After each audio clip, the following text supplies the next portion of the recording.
lance, lá vem golaço. Bola na trave não define campeonato. Fiquei mais forte, o jogo não ficou mais fácil. Tem 7 campos, eu quero o meu espaço. Pensaban que no, pero nadie puede contra las bendiciones que tira Dios. Enfoca en lo mío, no escucha a nadie, mira que se me dio. Todo lo que soñaba cuando era niño con tiempo se logró. Valió la pena todo el sacrificio, somos ganadores, no fallamos un gol. Con orgullo en el pecho, cargo el escudo cada vez que salgo. Tranqui, yo me encargo de dejar a mi equipo en lo alto. Se siente euforia en la tribuna completa y me pongo la 10, sudo la camiseta. Salimos y puro jugó bonito, arriba en el marcador esa era la meta. Este es de la Rose. Aquí sí yo gano, todos coronamos. No fue un día pa' otro, nada regalado.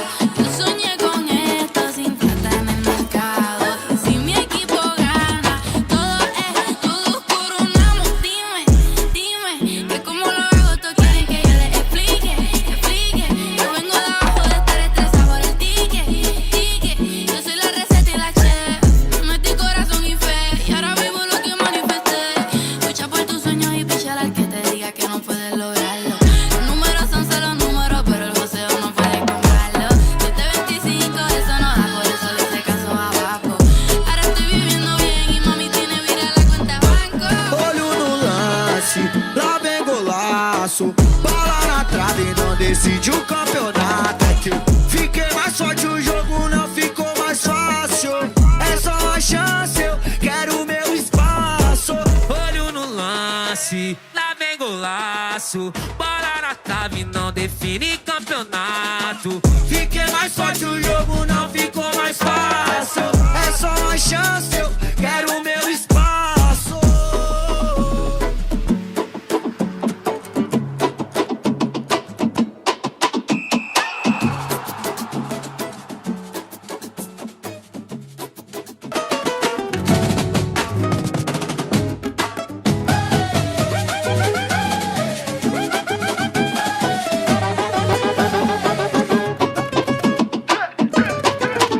Tive na cara do gol pra fazer, obra de arte com a bola no pé, agilidade pra corresponder, toda a frieza de um camisa 10, malemolência pra enganar, estratégia do conceito, estratégia, o troféu tá em jogo, todos querem ganhar, mas no final só um vai fazer festa, eternamente do adversário, ganhando a raça, assinando o talento, fogo se bomba, troféu pro alto, isso é rotina do procedimento, se a torcida deles é contra, festas o fortalecimento, a tática deixa a zaga até tonta, a vitória é fruto do desempenho.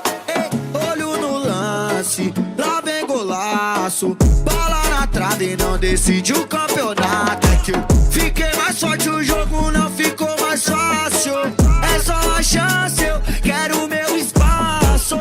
Olho no lance, lá vem golaço. Bola na trave, não decide o campeonato. É que eu fiquei mais forte, o jogo não ficou mais fácil.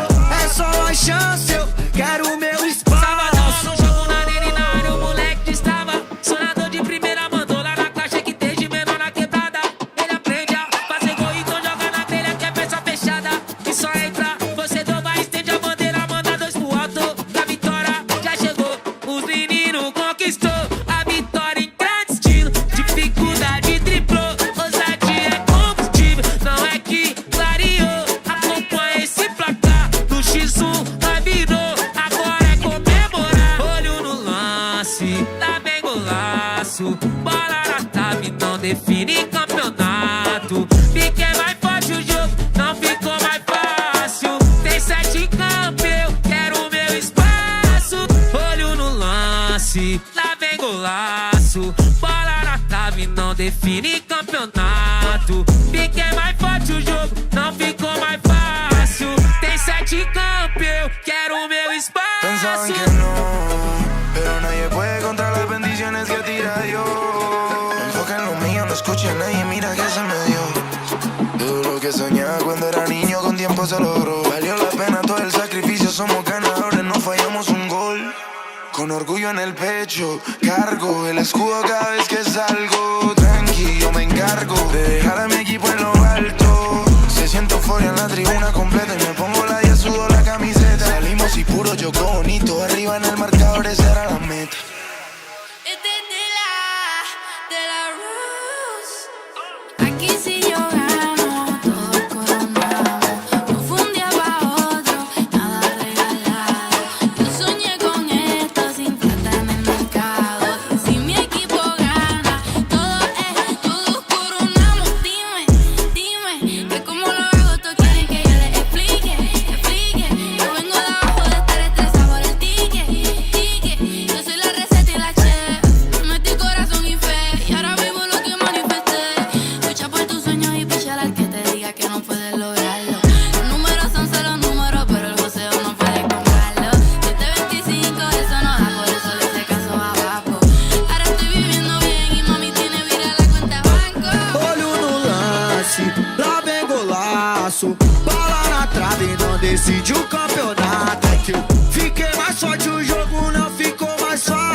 golaço. Bola na trave não define campeonato. Fiquei mais forte, o jogo não ficou mais fácil.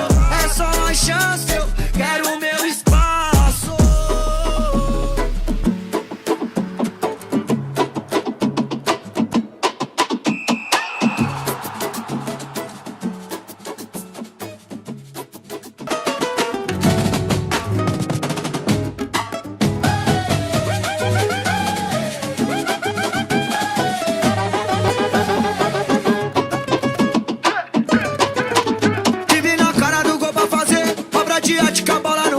Agilidade pra corresponder, toda a frieza de um camisa 10. Malemolência pra enganar, estratégia do conceito, estratégia, o troféu tá em jogo, todos querem ganhar. Mas no final só um vai fazer festa, entra na mente do adversário, ganha na raça, assinando o talento. Fogo se bomba, troféu pro alto, isso é rotina do procedimento. Se a torcida deles é contra, festas o fortalecimento. A tática deixa a zaga até tonta, a vitória é fruto do desempenho. Ei, olho no lance, lá vem golaço. Bola na trave não decide o campeonato. É que eu fiquei mais forte, o jogo não ficou mais fácil.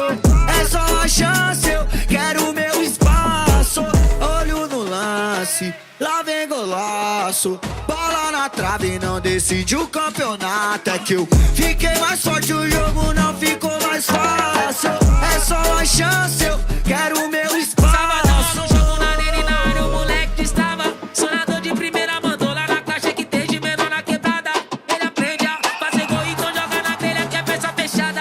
E só entra, torcedor vai, estende a bandeira, manda dois pro alto. A vitória já chegou, os meninos conquistou a vitória em grande estilo. Dificuldade triplou, ousadia é combustível. Não é que clareou, acompanha esse placar. No X1 vai virou, agora é comemorar. Olho no lance, lá vem golaço. Bola na trave não define campeonato. Fiquei mais forte, o jogo não ficou mais fácil. Tem 7 em campo, eu quero o meu espaço.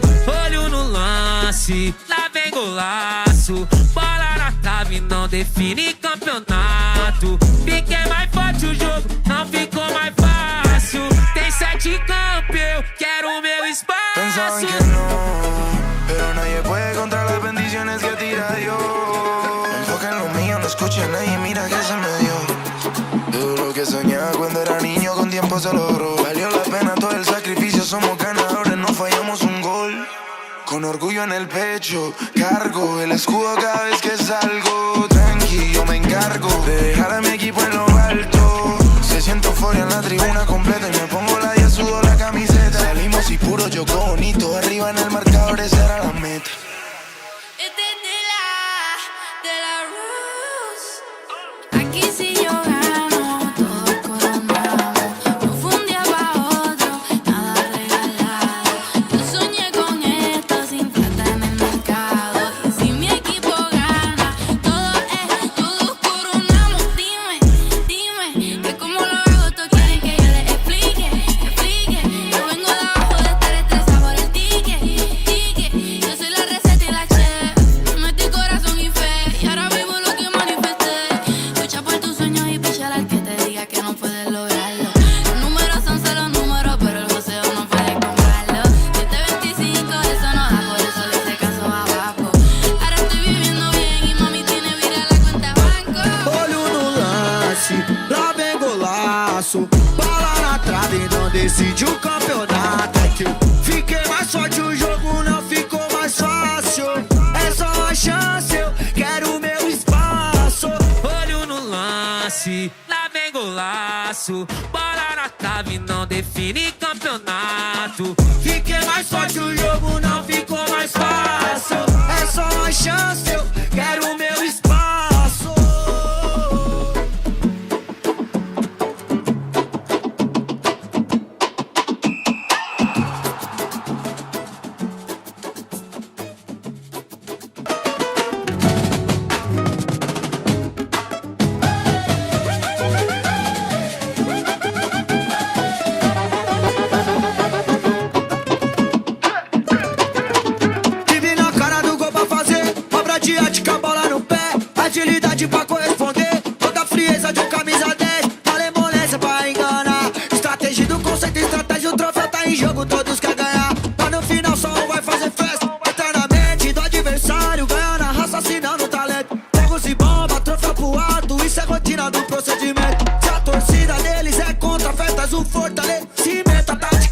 a zaga até tonta, vitória é fruto do desempenho. Ei, olho no lance, lá vem golaço. Bola na trave, não decide o campeonato. É que eu fiquei mais forte, o jogo não ficou mais fácil.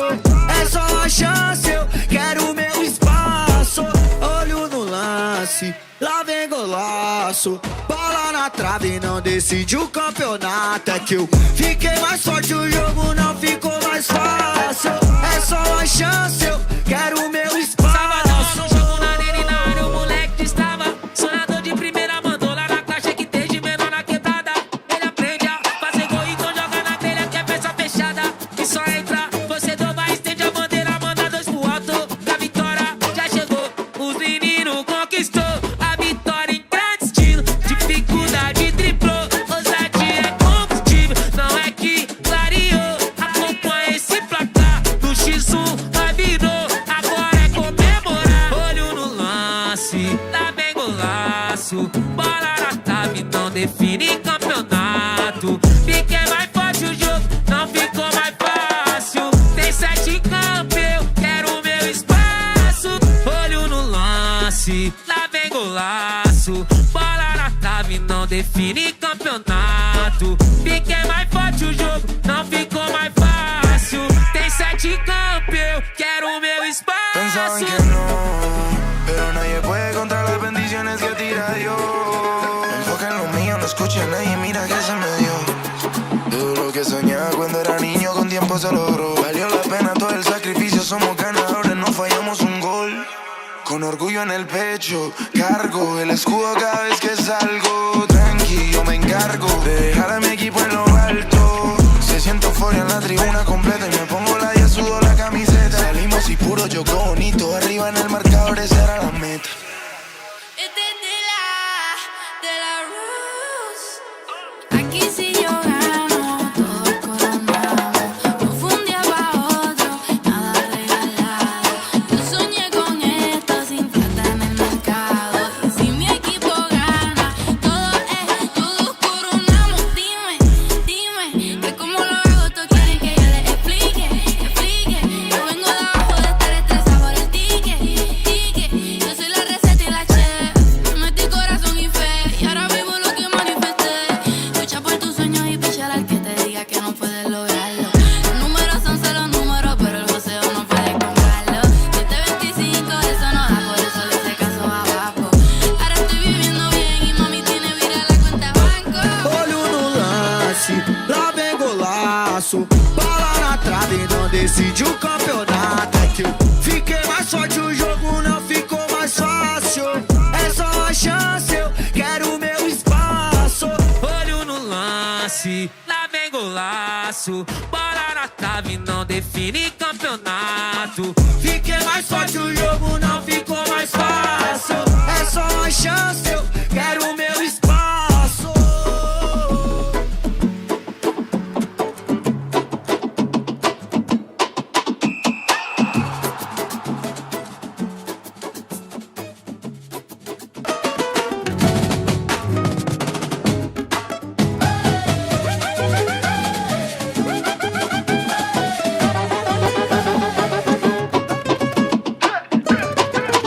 Vive na cara do gol pra fazer obra de arte com a bola no pé. Agilidade pra corresponder, toda a frieza de um camisa 10. Malemolência pra enganar, estratégia do conceito, estratégia, o troféu tá em jogo, todos querem ganhar. Mas no final só um vai fazer festa, eternamente do adversário, ganhando a raciocinando o talento. Fogos e bomba, troféu pro alto, isso é rotina do procedimento. Se a torcida deles é contra, festas o fortalecimento. A tática deixa a zaga até tonta, a vitória é fruto do desempenho. Ei, olho no lance, lá vem golaço. Bola na trave, não decide o campeonato. É que eu fiquei mais forte, o jogo não ficou mais fácil. É só uma chance, eu quero o meu espaço. Olho no lance, lá vem golaço. Bola na trave, não decide o campeonato. É que eu fiquei mais forte, o jogo não ficou mais fácil. É só uma chance, eu quero o meu espaço. Sabadão no jogo, na arena e na área, o moleque destrava. Sonador de primeira, mandou lá na caixa que tem de menor na quebrada. Ele aprende a fazer gol, então joga na telha que é peça fechada. E só entra, você dobra, estende a bandeira,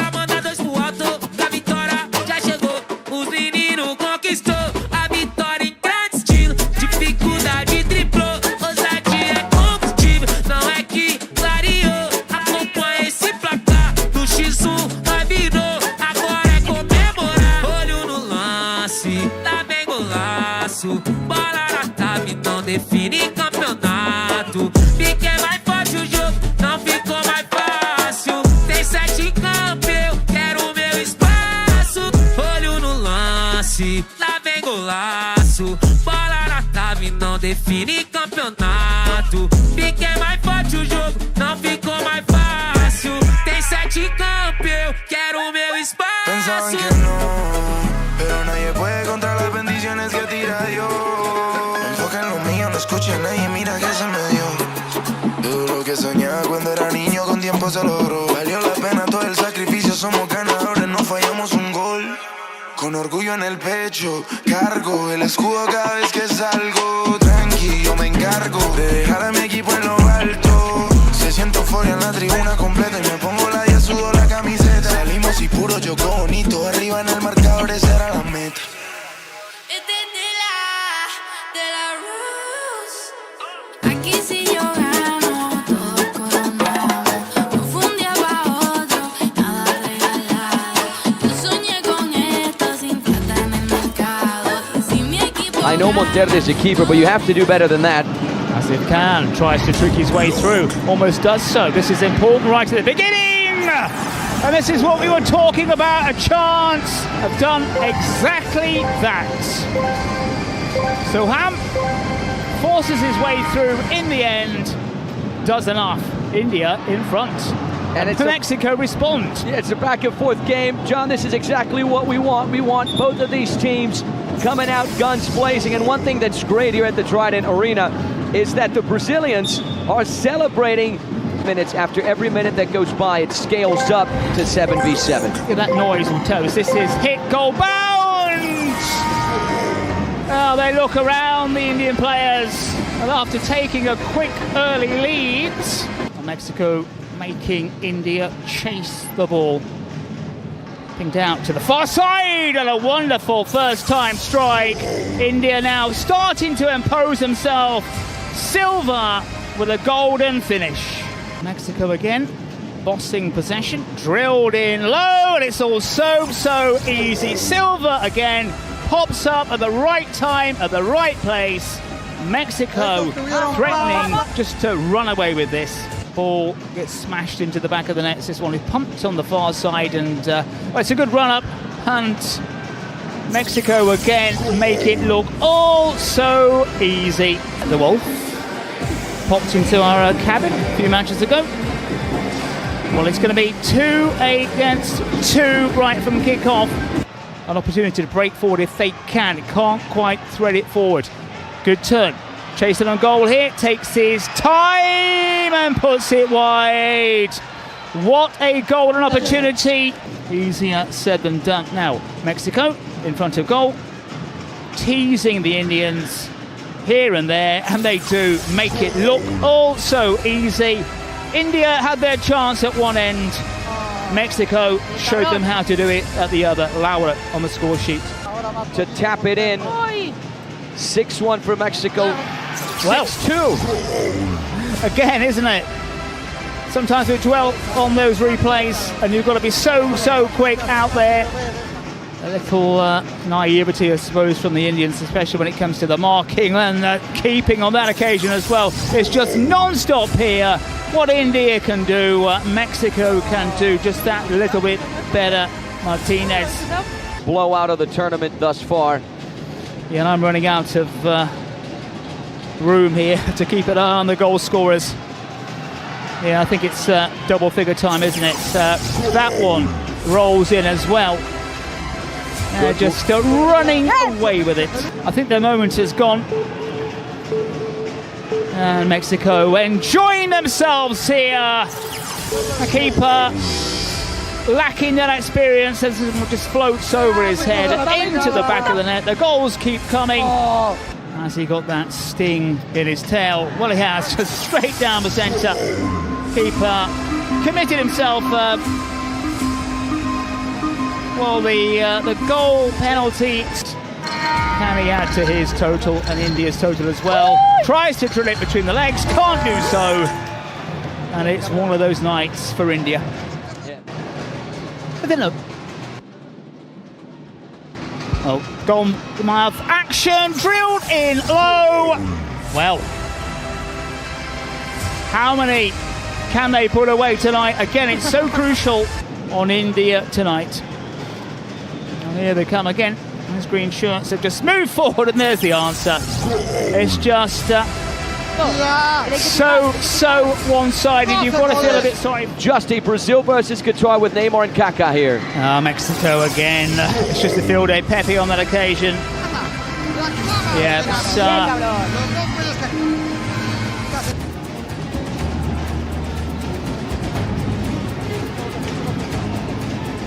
shootouts for India. Chase. Oh, interesting. Reverse penalty. Explain that one for us. Officially, just under 10 minutes to go. Now, Bushrath drills it just wide. It is not their night, Biswa. It is. It stopped. And the humiliation continues. Mexico get themselves a bonus goal with a reverse pen around the Trident Arena, just starting to pick up. The Qatar against Brazil has just hammered home again. That 20-goal total is edging ever closer. To look at Mexico and see if they are really that strong, you know? As they come again. Just and as once I say again, that. Pepe on that occasion, as you mentioned before as well, hardly a celebration. Maybe an historic scoreline as well. Still more damage. Well, just trickery in front of the area. You pull the trigger. That is on this occasion. Can they get teasing the one-man Indian defence? 7, 6, 5. And the hit now. Castillo finally puts India to the sword. A incredible win for the Mexicans, hammering India by 18 goals to 2. He's tripped, keeps his foot in and rolls the ball into the back of the net. And Brazil punish Qatar with less than a minute on the clock. An exceptional player, Qatar now. This is their main man. Fires off the first shot. Shaqiri and Qatar bounce back immediately to silence the Brazilians. Abu Pala is celebrating, isn't he? Jersey in football. Played out wide. Keepers committed. Chance here for Brazil. It's the goal line clearance. Every minute, as you can hear now, the countdown. There's another player out there which will benefit the Brazilians. Caught in possession now. Qatar racing forward. Chance for them, and it rolls into the net. And Qatar are in front.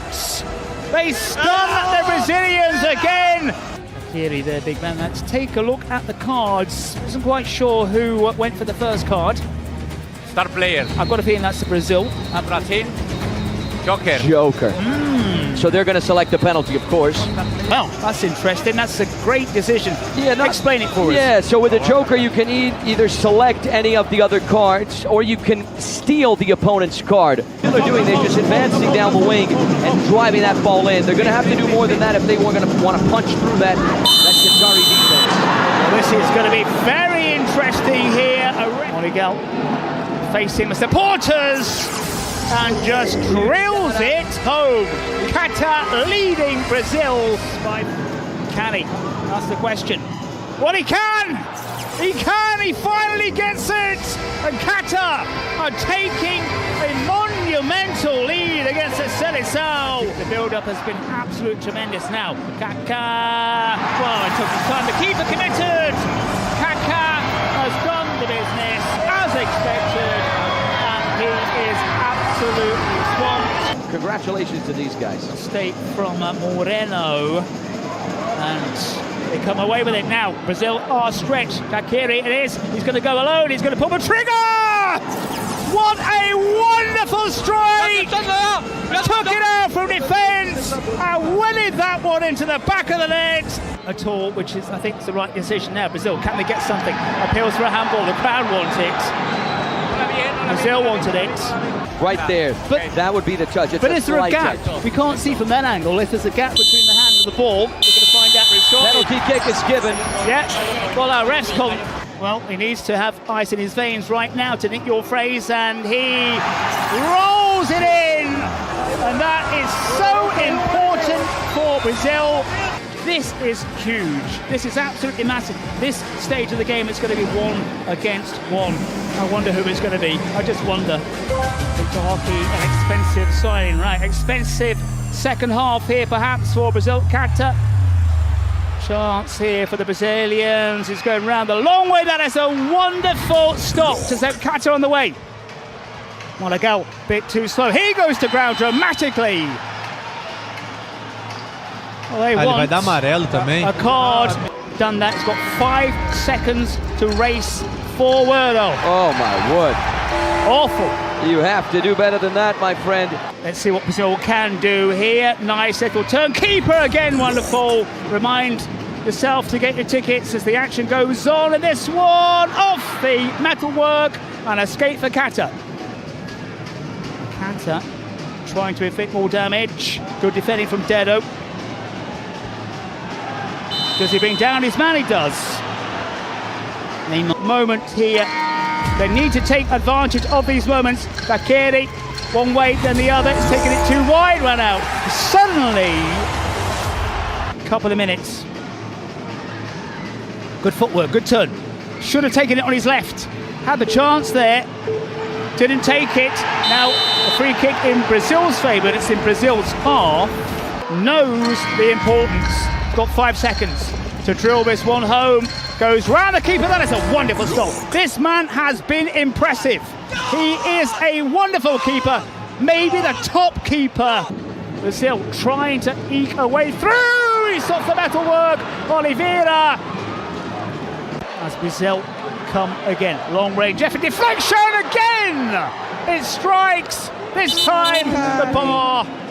Wanting to suck that ball into the back of the net for the Brazilians who've come close. Need something here. And he's there again. They're saying as it's knocked forward and turned down. What a wonderful save they're capable of doing. Now this is the chance. This hit. And this is the chance on goal. It hangs in the air. And it goes just wide. Shooting opportunity. There's the pass if it's on. Now Brazil can break. Dedo uses his force. This is going to be a goal here for Brazil. Well, Brazil bounce back. Kata tried by taking the keeper off. It was always a gamble. But Brazil put themselves back in it. So well, favours the right foot. 3. He's running out of space. There's a shooting chance. Chance now. This is it, maybe. And they've done it! It was drilled in low, but did he beat the time? Did he beat the time? Risking it with 2 outfield players. Now there's a gap here down the middle! And hammered in! Brazil draw level! Back-to-back hat-tricks for Kelvin Oliveira. A rocket off the crossbar and in. He's got space. He's made the run. This is a chance here. Can he keep his cool? Keep his space himself. Does exceptionally well. 6, 7. Can he take it himself? 8. He's pulled back. Surely now Oliveira. Stutter stop. Puts it wide. He puts it wide. This is it. Surely this is it. Brazil bounce back. And the arena absolutely erupts. It had to be for once they found a bit of space. And Lipao buries the ball into the back of the net. What drama! What a game! John, without a doubt, the biggest comeback of the nations thus far. Olho no lance, lá vem golaço. Bola na trave, não define campeonato. Fiquei mais forte, o jogo não ficou mais fácil. É só uma chance, eu quero o meu espaço. Tranqui, yo me encargo de dejar a mi equipo en lo alto. Se siento fuera en la tribuna completa y me pongo la y sudo la camiseta. Salimos y puro yo bonito, arriba en el marcador esa era la meta. Aquí si yo gano, todos coronamos. No fue un día pa' otro, nada regalado. Yo soñé con esto sin falta en el mercado. Y si mi equipo gana, todos coronamos. Dime, dime.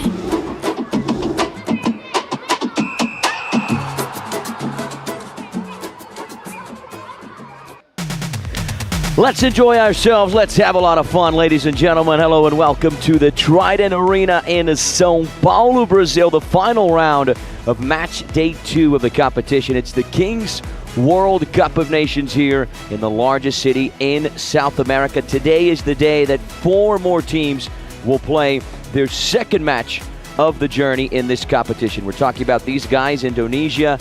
They will be facing Saudi Arabia in just a few moments. In the later game, a very anticipated battle between Team USA and Germany. Yesterday, we had 2 incredible matches, and we also had an average of 1 million devices following the Brazil versus Qatar match. John, we had a lot of people yesterday enjoying that game. We were enjoying it here at the Trident Arena as we take a look at the results from yesterday's matches. Once again, John, what a pleasure it is to be alongside you once again, buddy. Yep, another fabulous day of football yesterday. It felt like we had like 1 million people here in this Trident Arena. Great stuff. 20 goals between Mexico and India. The Mexicans had 18 of those. Brazil beating Qatar 7-6. This is how the standings are looking. Chile at the top of that Group A, Argentina top of Group B, Italy top of Group C. Group D right now looking very interesting. Brazil in that last chance spot with a -3 goal difference. That's one of the tiebreakers. And then Group E, of course, will be playing today, Group B as well. So, John, what do you think of these standings, my friend? What calls your attention here? Well, Brazil off the bottom of a table in their group, moving into second. Spain looking very, very good.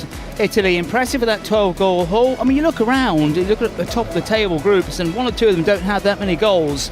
But Italy outstanding. Still all to play for, isn't there, really? Who's going to go through? Top teams through. Best placed third sides will join them in the quarterfinals. Look at Mexico there with a 15 goal difference. India now at -18. Keeping in mind, everyone, it's very important to finish at the top of your group because only the first team from each group will punch straight through the quarterfinal. The second team will go to the last chance along the best third place team. All right, ladies and gentlemen, all of these teams that you see right here, they have one goal, and that is to reach the grand finale on January 17th. Let's introduce you right now to the Allianz Parque in São Paulo, one of the most modern stadiums in this part of the world, the home to Palmeiras, the 3-time Copa Libertadores winners. We're going to have a lot of good stuff on January 17th at the Allianz Parque. So let's have a look at the stadium. Here we go. Allianz Parque, estamos de volta.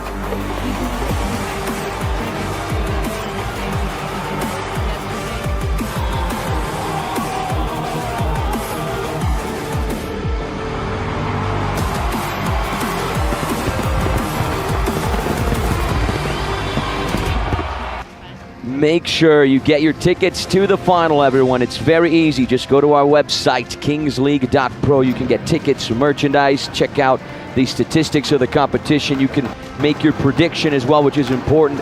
One thing that we want to reinforce, yesterday we announced this, the streamers match in the final at the Allianz Parque. We're going to have Team Kazé with none other than the internet sensation here in Brazil, Casemiro as the captain. And then the other side, the legend himself, Ronaldo, captain of the Team Kings. Who else is going to be in this team? The captain of the Kings League team. We got presidents, legends, and the biggest influencers from all over the world right here for you to see live and in person. So keep your eye out, of course, on all of our channels to discover the full lineup. We're also going to have a music show. The streamers match is not the only surprise at the Allianz Parque. We're going to have a special performance from 3 heavy hitters of the Brazilian music industry. We're going to have a special performance, of course, of La Vem Golaço, which is the anthem of the Kings World Cup of Nations. MC Marques from São Paulo, he's going to be there. He has become one of the main voices from the motivational funky movement. We, of course, have MC PH, one of the biggest upcoming voices in Brazil. And last but certainly not least, DJ Japa NK, they're going to be there. Olho no lance, lá vem golaço. Bola na trave, não define campeonato. Fiquei mais forte, o jogo não ficou mais fácil. É só uma chance, eu quero o meu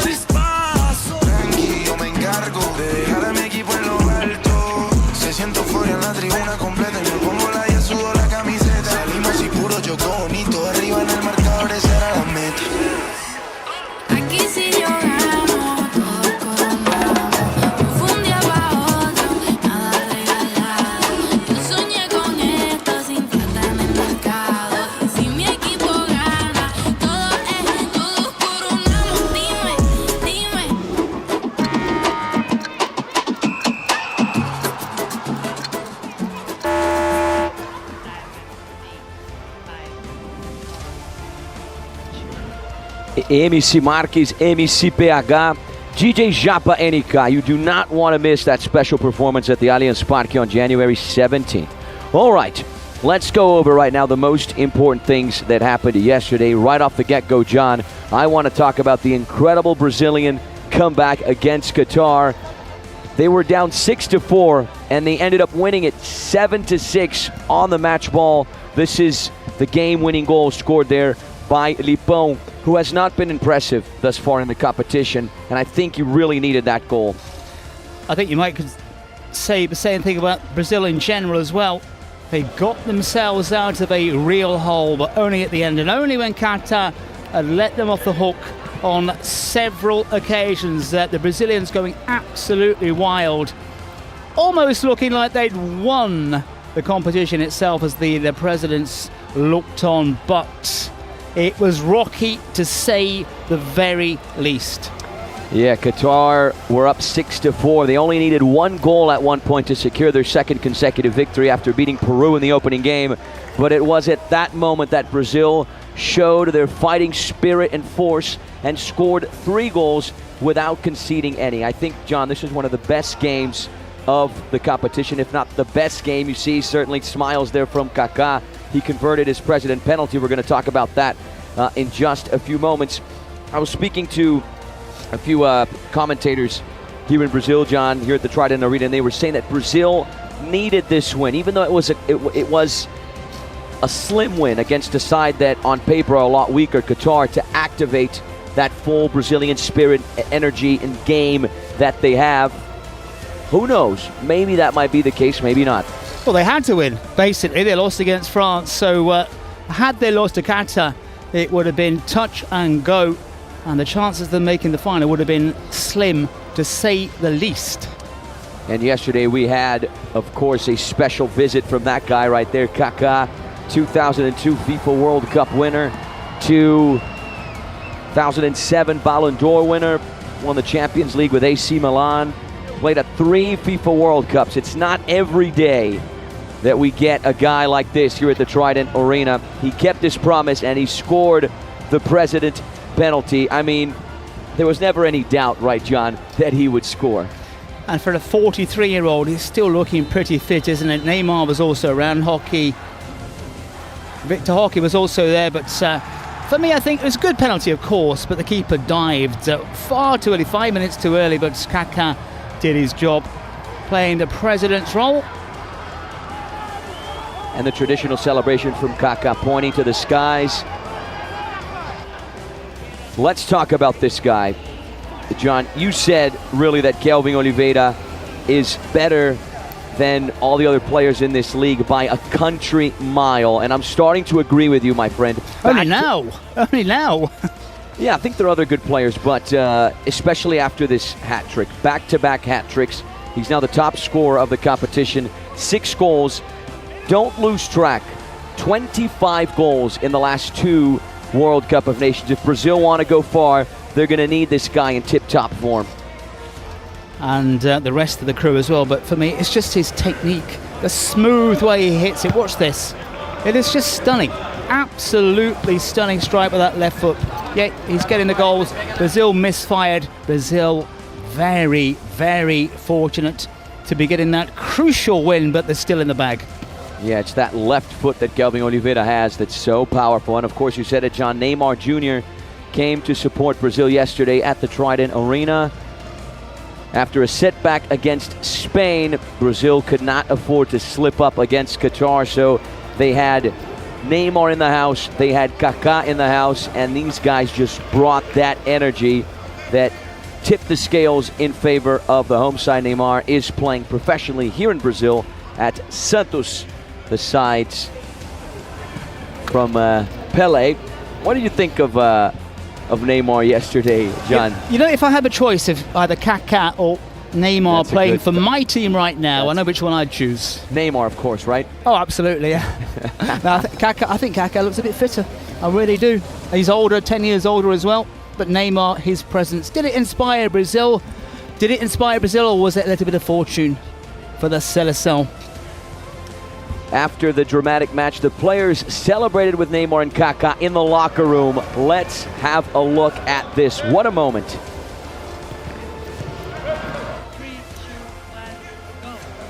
Vamos, passo de cada vez, vamos. Bora, vamos. Mais um passo, vambora. Vamos! Cadê o som?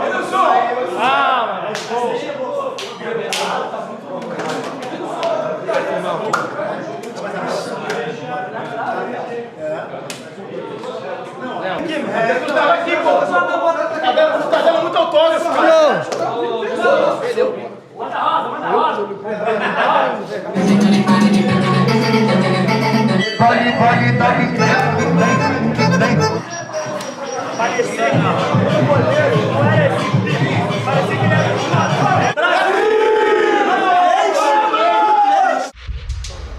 You know, in my opinion, John, the player who really made the difference for Brazil yesterday was Dedo.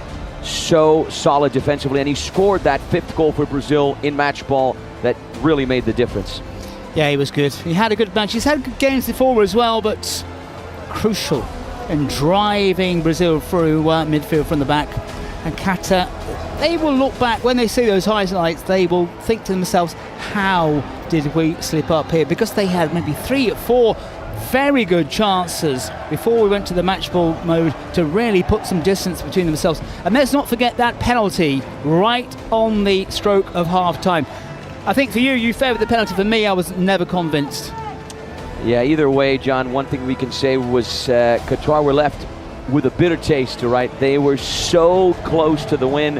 Jorge Monegal was great, Chakiri was great as well, but Brazil ended up winning 7-6. Abo Falla, though, scored his first ever president penalty with Kaká, Neymar, and Vitor Roque watching the match yesterday. He scored his first ever presidential penalty in the Kings League. He had never scored one before. Remember, John, he missed against Peru. He hadn't scored in the league, and he delivered against Brazil. What are the odds? And also, the build-up always got me worried, but he did enough. It wasn't the best penalty you'll ever see, but it did the job. Glasses went flying onto the turf, just did enough to beat the keeper. And it was a crucial strike, because at that time, everything was going Kata's way, and Brazil were already starting to rock. So he had to do the job. He stepped up, confident, but not brilliant. Yeah, Abu Fala helped pile even more pressure on Brazil, who, if they lost, they would be almost out of the tournament playing at home, and that would be disastrous for the Seleção. We also had this moment right here that I was very fortunate to be in charge of, the revelation of the winner's flag, the Brazil 2025 Kings World Cup of Nations banner. And I introduced this, of course, before the captains of Team Brazil, before the entire world here at the Trident Arena. So whenever Brazil play here inside this arena, they look at this banner right here and they have a reason to inspire themselves. They have a reason to be motivated. They have a reason to be proud about that conquest last year in Italy. So this is really a big symbol for Kings League Brazil. This is a huge accomplishment for the home side. And this was, of course, a very, very special moment before the ball drop. Speaking of a special moment, yesterday was a special day for the Mexicans. They scored a record-breaking 18 goals against India. Until now, the record for goals in a single match was held by Porcinos, who scored 16 goals against Ultimate Mostoles in the final of the Spanish Conference of the Kings Cup. DJ Mario's team in Kings League Spain. India paid the price for Mexico's slip-up on match day 1, losing to Saudi Arabia. I mean, I feel kind of sorry for India, John. It was a rout. It was not a contest. Such a contrast between the two games. One-sided practice match as our warm-up, and then a spectacular game, Brazil and Qatar. It was wonderful. Maybe in my 23 years of experience, I've never participated in such a match before. It was fabulous. If you haven't seen it, find the highlights somewhere. And you have a lot of experience, my friend. You have been to a lot of big games, so that is saying a lot. We had quite the energy here yesterday at the Trident Arena. El Escorpion Dorado, there he is, one of the Montiel brothers. He took his first presidential penalty in this competition. He stepped up and he did not miss. You know what I'm thinking, John? Do you think that mask makes it a little harder for him to see? Didn't seem to affect him, but that's something that occurred to me. Sure, it doesn't help. It's the Mexican wrestlers, isn't it? That's the kind of the culture, I think. But and especially as well, it's quite stuffy where we are in the stadium. A little bit fresher down the bottom, but he hit it well enough. But yeah, it certainly wouldn't have helped him. All part of the image. I think we mentioned the celebrations need a little bit of work. Maybe had it gone straight into a swimming pool, for example, it would have been quite nice. Yeah, El Escorpión Dorado, who was not here for the first game against Saudi Arabia. India basically need a miracle to stay alive in the competition. They are basically out of the nations, right? They have already suffered 2 consecutive defeats. First to Indonesia, and then this crushing loss to the Mexicans. They only have 1 game left against Saudi Arabia. I think we can say in this Group E, John, it's all going to come down to goal difference. Who beats India by the bigger margin? Yeah, India wanting a rematch with Mexico, but not Kings League Universe, bit of cricket. Yeah, that appears to be the case, my friend. Either way, want to congratulate the performance yesterday from Asif Khan. He was brave. He's an outfield player, and since India didn't have their starting goalkeeper since he picked up the red card against Mexico, he stepped in and he tried to do what he could do within the possibilities of the game. Yeah, the players in front of him not helping. All of the stuff we showed you happened yesterday. Today we have another 2 epic games to wrap up this match day 2. A lot of excitement for another nation's match day. Expectation, of course, to have the Trident Arena packed again for yet another thrilling night of Kings. I think we're going to have a great time again today as we see both teams warming up there. Here are the matches. Saudi Arabia versus Indonesia. Indonesia versus Saudi Arabia. 2 teams flying high after victories on match day 1. And then, of course, the U.S. will be facing Germany in the later game. Will the U.S. be able to have their sweet revenge against Germany in Brazil after what happened at the FIFA World Cup in 2014? Remember that, right, John? Germany beating the U.S., or not beating the U.S., tying the U.S. in the group stage of that World Cup, a result that saw the U.S. qualifying second and Germany in first. Little fun fact for you. This is how Saudi Arabia arrived here at the Trident Arena. Many of these players concentrated, focused. We have a few smiles as well. Saudi Arabia led by their streamer Darbaha, the content creator. And Saudi Arabia took their sweet revenge against Mexico. After the Mexicans beat Saudi Arabia 8-4 at the Nations in Italy, they had their sweet revenge. Look at that golazo from Abdallah Al-Ahili, the number 19. That guy was also great as well. Nawaf Arouan, the number 4. He scored a goal, but really the hat-trick hero was the number 19. You said this, John, right after the game. Yesterday, the game between Brazil and Qatar was great, but this game here, Saudi Arabia-Mexico, was fantastic as well. Yeah, Saudi impressed us. They've got some talented players. I think I mentioned as well that back in my teaching days back in the UK, I played with Saudi players quite often. Some brilliant players. Technically very, very good, but teamwork wasn't always there, but I think they pulled it off very well against Mexico, but skill-wise, there's bags of talent. Yeah, they do have good players all around. We recall what happened in the opening game of the 2022 FIFA World Cup in Qatar. They came from behind to beat Argentina 2-1 in that opening match. This is the guy I was talking about, Abdallah Al-Ahili. He scored 3 of Saudi Arabia's 4 goals. He put up an excellent performance to give Saudi Arabia their very first victory. We'll see, John, if he manages to score today and close the gap on the nation's top scores. I think he's going to be able to do that because Indonesia struggled against India a little bit, and we saw what Mexico did to India yesterday. So I think this should be a fairly easy game for Saudi Arabia. I could be wrong, but that's just my take on it. Yeah, fingers crossed. Goals are plenty. Let's have a look in just a few moments at the arrival of Team Indonesia. Here we go. Their bus arriving at the Trident Arena. Indonesia looking for their second win after beating India 5-3 in the opening game. But it's going to be a lot steeper of a hill to climb against Saudi Arabia. A lot stronger of a side. And Team Indonesia are led by their president, Atta Halilintar, the hugely popular Indonesian YouTuber. Let's have a look at some of the highlights, the goals of that game on match day 1. You saw Atta just a few moments ago. But yeah, this goes back to what I said, right, John? Indonesia struggled against India, very weak team. 5-3, they conceded 3 goals from the Indians, so they're really gonna have to think of a strategy here if they want to go head-to-head with the Saudi side. Tactics almost as important as ability. And we have seen sides making very good use of cards, very good use of a strategy, so they're not out of it yet.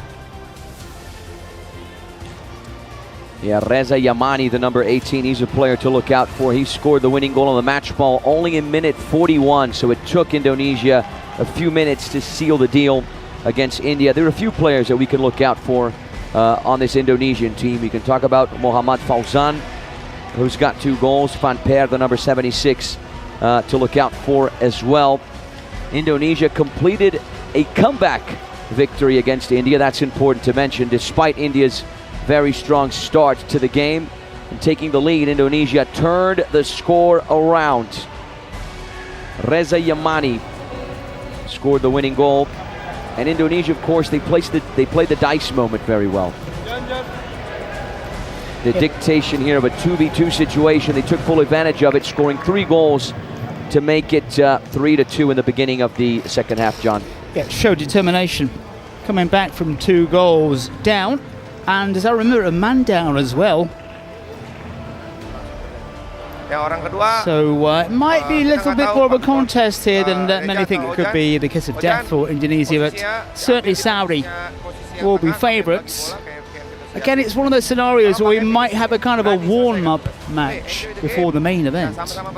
Yeah, and the goals were scored by the players I mentioned a few moments ago. Muhammad Fauzan had 2, and Fandi Permana scored his as well. All right, nice angle here of the Trident Arena, where in just a few minutes we will be getting underway with Saudi Arabia versus Indonesia. Indonesia versus Saudi Arabia. On the right-hand side of your screen, you have the team in red and black. That's Indonesia. This is the team in green, Saudi Arabia, led by their president, streamer Darbahap, the content creator.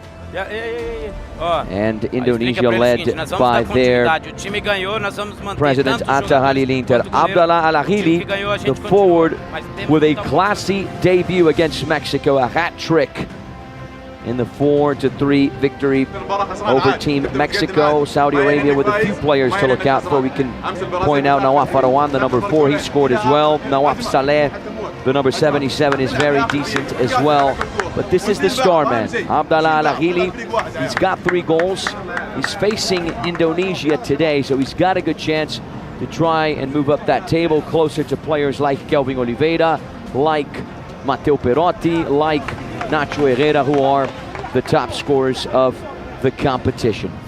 It's amazing, isn't it, that no one is there from Mexico after putting in those 18 goals, but top scorers' positions are up for grabs. This is Team Indonesia, and this is their key player, Reza Yamani, the senior futsal player.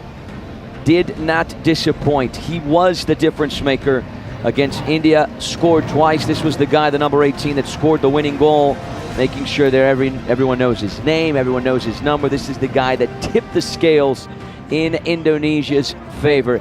If Indonesia want to pull off the upset today, they're going to need this guy in tip-top form. Let's talk about the later game right now. US versus Germany. Germany are going to have to close down that guy right there. Rock Bancels, he had the hat trick to give the U.S. the 5-2 victory over Japan. This is a game, you said, right, John, that you're looking forward to. I mean, all the games have got something about them, but especially the US-Germany match. I kind of tipped the USA. I thought they were impressive against Argentina. Then Argentina, in their match, they weren't that brilliant. Goals are going to be key. Can Germany produce it against what is a decent USA team? And one of the goals scored by the U.S. was converted by the president, Castro. There he is, the Mexican-American Twitch streamer. And this guy has got liquid nitrogen running through his veins. And you're going to understand exactly why in just a few moments. He scored a Panenka-style president penalty at a time when the U.S. had only a 1-goal lead against Japan. And this was a different Japan. Japan against Argentina were a lot better of a team than what we saw against the U.S. But how about this, John? I really like calling this PK. Yeah, down the middle. Keeper dives to his left, almost got a foot to it, but it was just about enough to find the back of the net, and yeah, some slight exaggeration for the American backers. Jinxie certainly enjoyed it. In the later game, we're also going to see the Germans in action. The Germans put together a formidable fight against Argentina after a 3-3 tie in regular time. The match went into a shootout, and out of the 9 attempts, only 1 of them went in. I mean, you have to do better than that, John.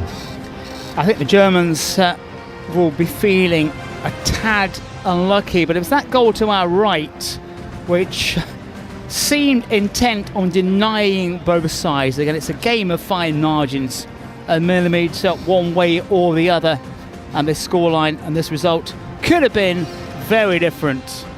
Yes, Sequinho is a very decent player for Germany. He's certainly a difference maker. He scored from a shootout in regular time, but then in the shootout, he ended up missing. Germany overall disappointed, of course, after that result. At one point, they had Argentina on the ropes, but really failed to get that positive result. Now they're going to have to face the U.S., who already have 1 win. So the pressure is on for the Europeans as they enter this fight in Group B. Keeping in mind, if they lose, their qualification would become very complicated, and they would only have a chance of finishing as one of the best third-placed teams, since the U.S. and Argentina would already have 2 wins. So it's very important to explain that situation. This is the changing room of Saudi Arabia. I went in there, John, a few minutes ago to search for something. Yes, to search for some acai, and some of these players were enjoying some acai, and they liked it. I asked them, do you enjoy it? And they're like, yeah. So I was like, you know what, get me one. And they got me one, and it's delicious. So if I go silent over the course of the broadcast at one point, it's because I am enjoying some the best acai. This is the changing room for Indonesia. After this match, they will only have 1 match to play against Mexico. And of course, the last game for Saudi Arabia in the group stage, just to recap, is against India. There we see Team Indonesia. I'm sure, John, these guys also indulged in some acai. That player right there, making it clear that he's a fan of Manchester United. Very important, everyone, in this Kings League. It's not just the players who play, it's not only the coaches who coach. You, the spectators at home, are also a fundamental part of this universe. That's why in this competition, it will be you who decide by voting through the chat which 2 players will start the climb in each match. On the screen, you see the players right there. Vote in the chat by typing the name of the player. Very easy. Just type in the name who you want to start. Be the coach. So Abdallah Al-Aghili and Nawaf Saleh, the options for Saudi Arabia. Mohammad Fauzan and Reza Yamani, the options for Indonesia. I don't know about you, John. Well, actually, I do. We're looking forward to this one, buddy. It's going to be a good game. It's one of those games which is very hard to call, and of course, we want to hear from you as well. Wherever you are around the world, get on to us with chat. Let us know what you think about this and everything else in the Kings universe. Ladies and gentlemen, let's get ready to go. Saudi Arabia versus Indonesia.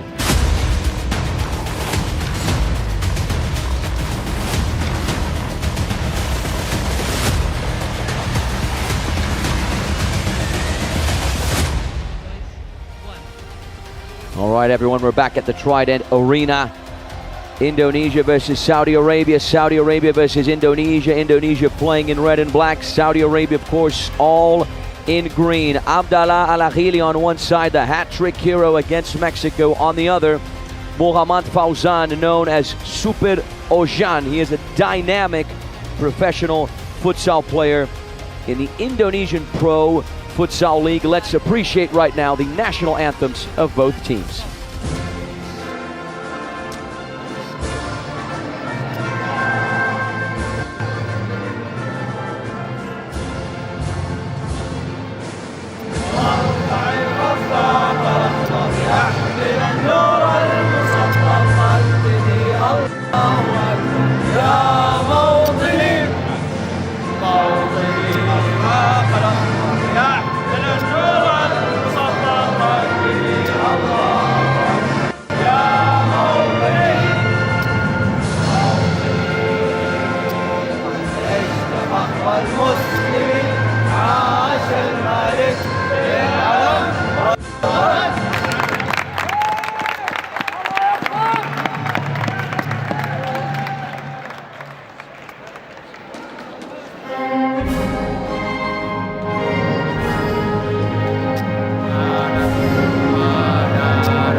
Ladies and gentlemen, the national anthems of Saudi Arabia and Indonesia ringing loud and clear inside the Trident Arena.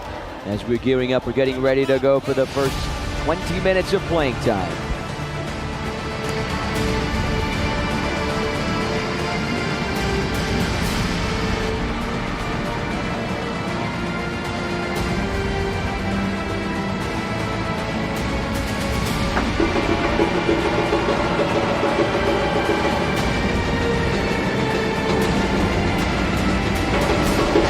Players head for the handshakes, and we are gearing up. We're getting ready to go.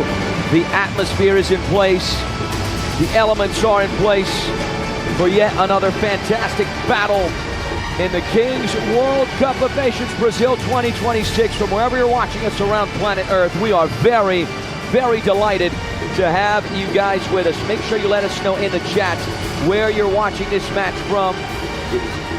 Here are the lineups, beginning with Saudi Arabia. A few players we could point out. The number 4, Nawaf Anawan, scored against Mexico. And of course, the star man, the number 19 right there, Abdallah Al-Aghili, the hat-trick hero against Team Mexico. The number 77, Nawaf Saleh, a very speedy player. He's someone who's interesting to look out for as well. These are the players who made the trip to Brazil for the Kings World Cup of Nations. The men tasked with representing Team Saudi Arabia. There they are. Huge responsibility for these players as they take on Indonesia. Here are the players for Indonesia. The number 7, Muhammad Fauzan. He's an interesting player, had a brace against India. Reza Yamani is the star man, the number 18. He had a brace as well, scored the winning goal. The number 76, could be a potential difference maker as well, Fandi Permana.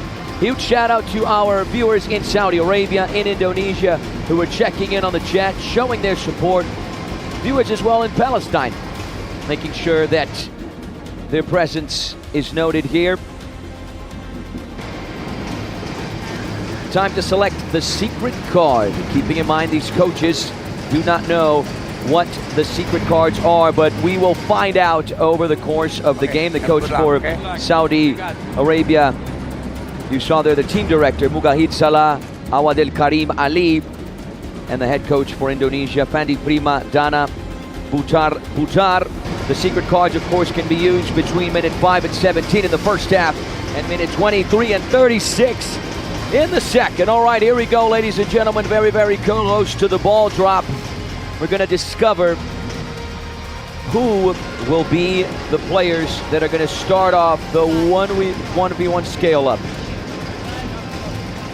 The audience has decided the 1 versus 1. Saudi Arabia, Abdullah Al-Akhili, number 19. Indonesia, Heza Yamani, number 18.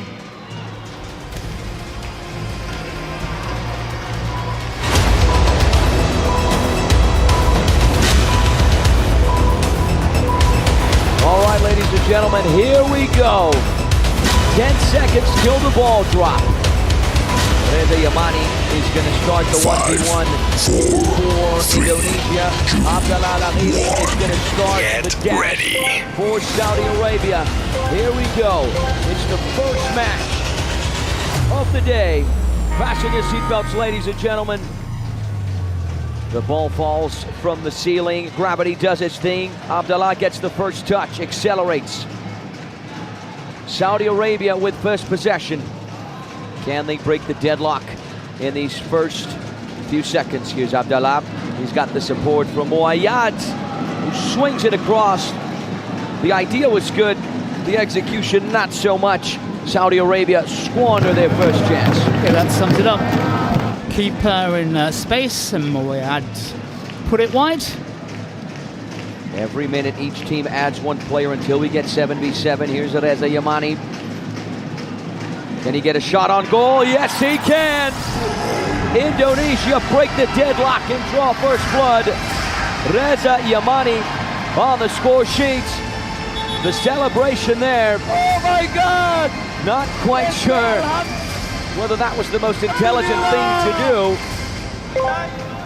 Either way, he's on the score sheet and Indonesia are on the scoreboard. He's got his third goal of the competition. Yeah, this is the part I love. These 1v1, 2v2 situations. This is where the individual talent and the intelligence as well, it's the running off the ball to create that space to give your teammate an opportunity to either pass you or use it as a fake. Nawab Saleh, Abdullah, able to beat his marker, accelerating.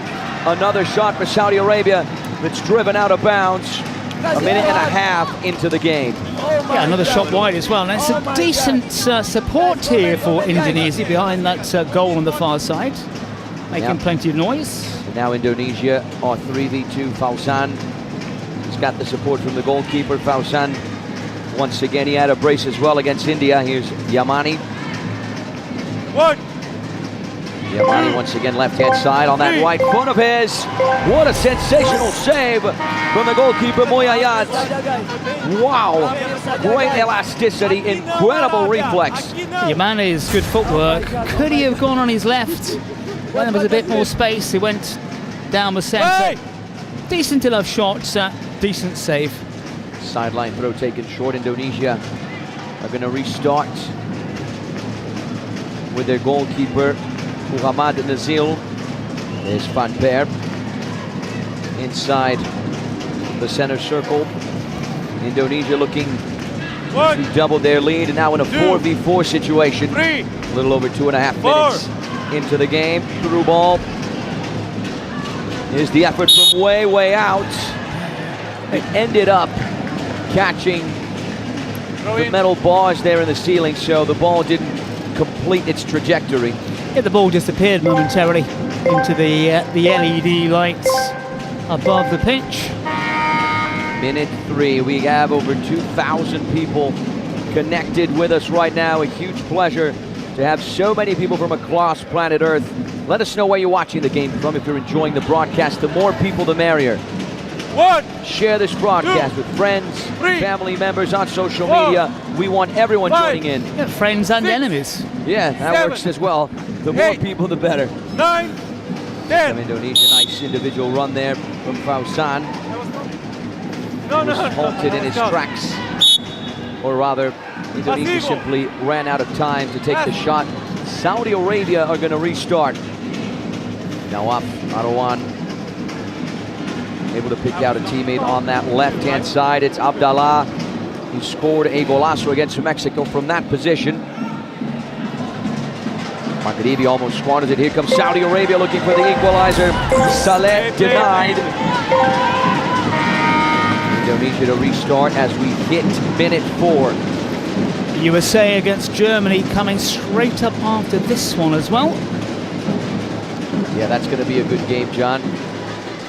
After every minute that goes by, these players have less space, they have less time to make up their mind when it comes to those decisions, so quick thinking is crucial. Indonesia swing it the other way, looking to double their lead. Here comes Saudi Arabia. For a split second they had it, but Muhammad Nazil had other intentions as he boots it away. Huge shout out to our viewers in Birmingham in the United Kingdom, John. Not Nottingham, of course. Alabama. No one from Alabama yet, buddy. No one from Alabama. From Birmingham. Sweet home Alabama, you know. Know what I say.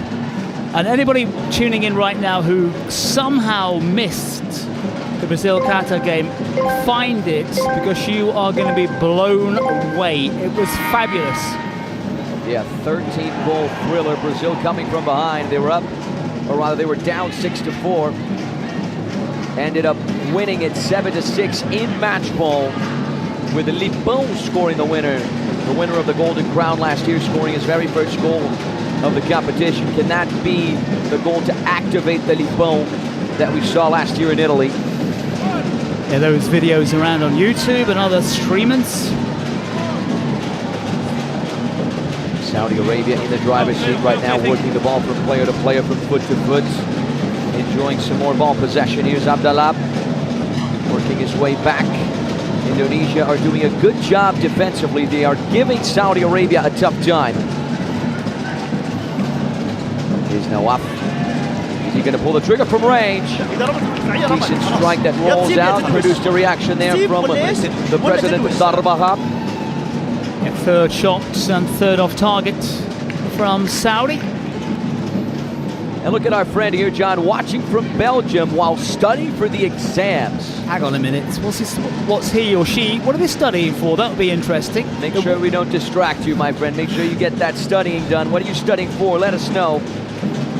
Yeah, I would find it hard to be studying anything and watching the wonderful world of the King's universe. If you can have a world and a universe in the same sentence. I think you can, John. Everything is possible in this universe, my friend. This is the universe of possibilities. Our viewers checking in from Accra in Ghana. Ghana, who will be at the World Cup come June. Almost 7 minutes into the game. Keeping in mind, up until minute 17 in this first period, the teams can use the precedent penalties and their secret card. You only get one per game, so it has to be used at the right moment. Two players pressuring.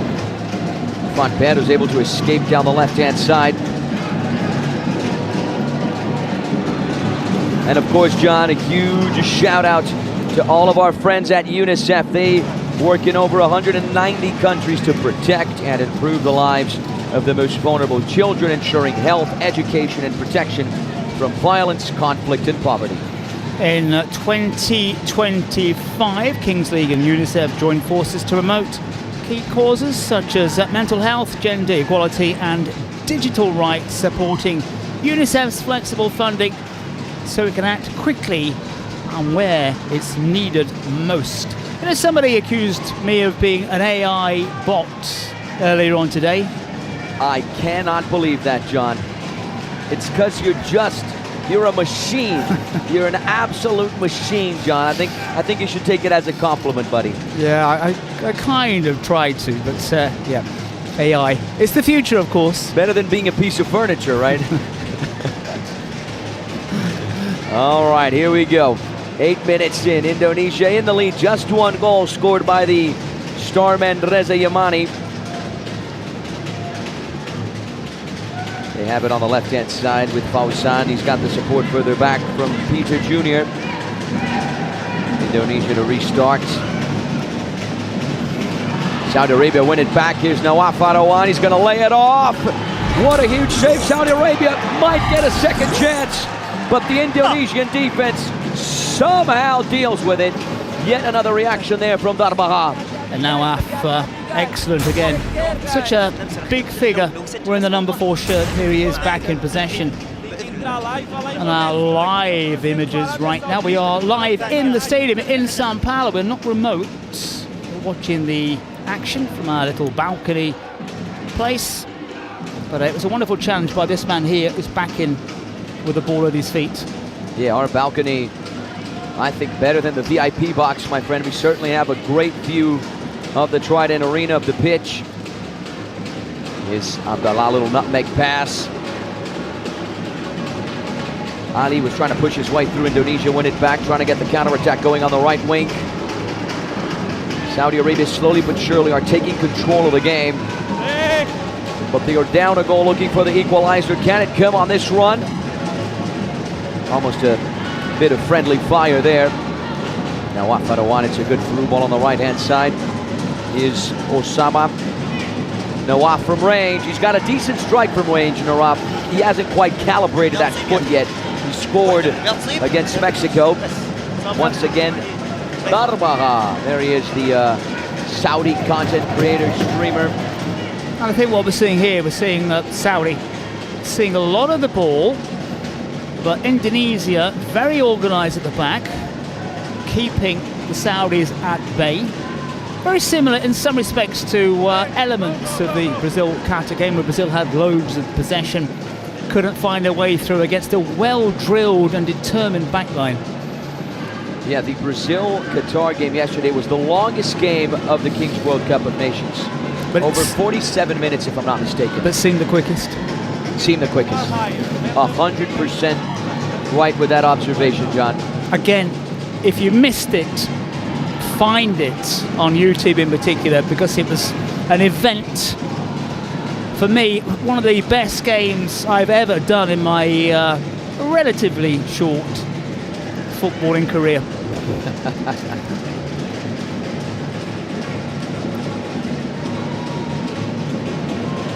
Yeah, important information from our production team. We have great people working with us.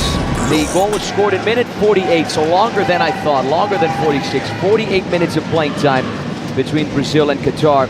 You saw the standings of this Group E. I know it's too early to tell, but Indonesia, would you think, shooting at the top of this Group E in the quarterfinal spot. Saudi Arabia, of course, want to change that. High press here. Indonesia able to play out from the back. They do a good job with Fauzan. Left-hand side. What a save from Moayat to keep Indonesia from doubling their lead. It was Fatah, really. I think his first touch was decent enough, but he had the momentum and the ball was going perfectly for him. He could have struck it first time. That's a great little break from Indonesia. We saw there a few minutes ago, or rather a few seconds ago, Atta Halilintar, the president for Indonesia, who missed a PK against India. He'll be looking to redeem himself today, and here come Indonesia speeding forward. Here's the through ball. The effort over the crossbar. Fatah again, I think. It was a couple of good chances now, he said, the last few seconds. And I like what I've seen from the number 17, because he looks around him, took his time, slightly leaning back when he took the shot in the end, but it could have been a second. He did everything right, the control, the turn, but the finish, though, was what had to be good. Huge shout out to our folks at the Best Acai. You guys know I love acai. Hopefully we'll get some in just a few moments. If I go silent, it's because I mean some of this good stuff. You're just trying to get a contract. President, yeah, maybe not a bad idea. free acai for life. President penalty, here we go. And just as I said it, John, Atta Halilintar will be having the chance to redeem himself. He's going to want to double Indonesia's lead. The hugely popular Indonesian YouTuber. He's a social media personality. He is huge in the country. He's going to take the president penalty. A chance to score his first of the competition.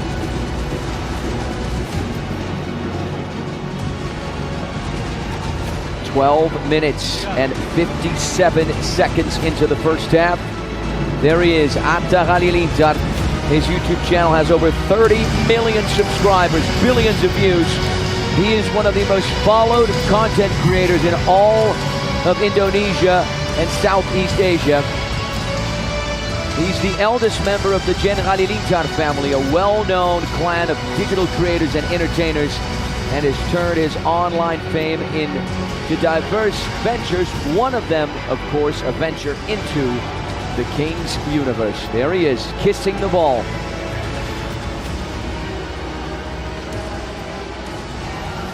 Good use of the president penalty time, if of course he can convert. There's the whistle. Here's Halilintar! Atta Halilintar denied by the medal. Saudi Arabia came by the woodwork. You see the reaction there from Darmaha.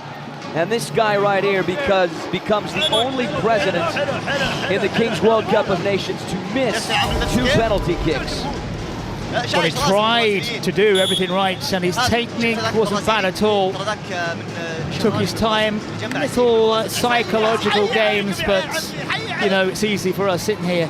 It was a better strike than what we saw against India, and he's going to get a last chance, of course, in the final game against Mexico. Yeah, it's practice, practice, practice. However, this is a game condition. Yeah, repetition is key, my friend. Supporters inside the arena as well as Indonesia come away almost. Saudi Arabia win it back in the offensive half, only for a split second, though. Indonesia have the counter-attack. Here's the laser from range! Oh my word, if that went in, it would have been one of the goals of the tournament. The laser from Gurpreet Dillon, the number 77. You know, Indonesia, after being under the cosh for the first 5 minutes or so, are just starting to show what they're about now. I think the referee got that decision right. Yeah, so we're wrong not to give it. I thought it was a foul. Here's the effort, save. Yeah, I think when I see a kind of player throw him or herself to the ground, it always looks a little bit suspect. That's a rare shot on target from Saudi, isn't it? Tipped away. Saudi Arabia still seeking that equalizer. They have the president penalty with Darmaha. They have the secret card. Yeah, I think that Saudi came into this one believing they were favourites, but the time has come, John. We got the best acai in the house. Right after I said in the broadcast, I think someone heard me and they brought it over. Here we go. It is possible. Here comes Saudi Arabia on the right-hand side. Is Muat Al-Asidi, yet to score in the competition, the number 10. When you wear the number 10 jersey, always a lot of responsibility on you. Nice overlapping run, cut inside, back post! And that finds the outside of the net. Still not good enough for Team Saudi Arabia. The effort from Abdallah Al-Maghribi, or rather Al-Magharabi, to pronounce his name correctly, I'm sorry. Yeah, again, a knocking on the door, but the finish is not quite good enough from Saudi so far, and 15 gone and only 1 goal. Indonesia at the very moment at the top of this Group E. There's Moayad Al-Karnib, the keeper for Saudi Arabia. He goes for the long ball. Nawaf Saleh, he's got the support from Maghrabi. There's Nawaf Arawan. It's a good through ball down the center. Comes right back to him. He drifts over to his left-hand side. Here's Abdallah. He's speedy and skillful. Booted away by the Indonesian defense. Indonesia have been able to hold on. very defensively disciplined, diligent, and determined. Again, Saudi with bags of possession, trying to just stretch the Indonesia backline. There's the effort from range, a decent strike. Decent save as well. Indonesia trying to defend over on the left-hand side. There's the interception. Foul given, it's a dangerous foul for Saudi Arabia right in the place of goal. Go, go, go, go, go, go, go. Come. Come. Saudi Arabia draw level right now. They certainly have a good chance. See if we can unpick it from this angle.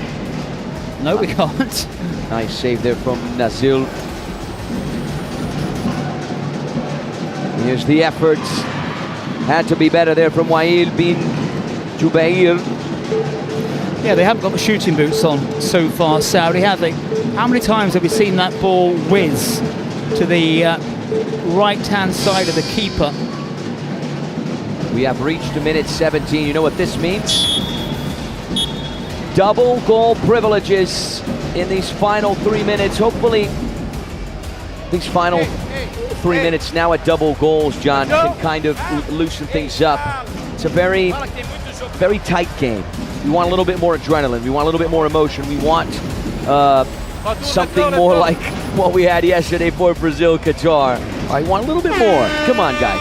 Yeah, if you want all of those things that Anthony just mentioned, for me, it's right after the break. This is an important period, but I think what we've found is a lot of the sides, they are so concerned about conceding, it becomes more of a defensive battle. But at kick-off, that's when things really, really open up in the second half.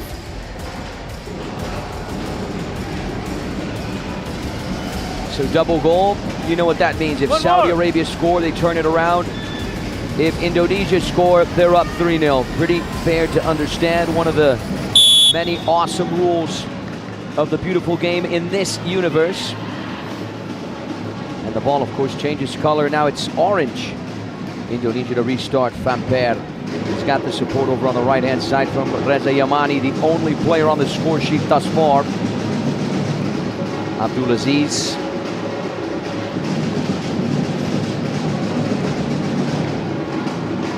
Saudi Arabia win it back. They have the counter-attack. Attempted through ball straight towards the goalkeeper, Muhammad Nazil.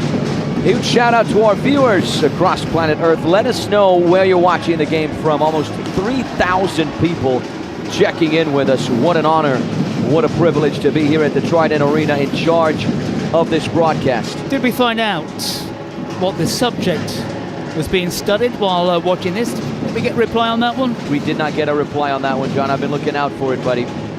I think he's back to studying, which is good, of course. Very important to stay in school, children. Here comes Saudi Arabia down the left-hand side now off. Okay.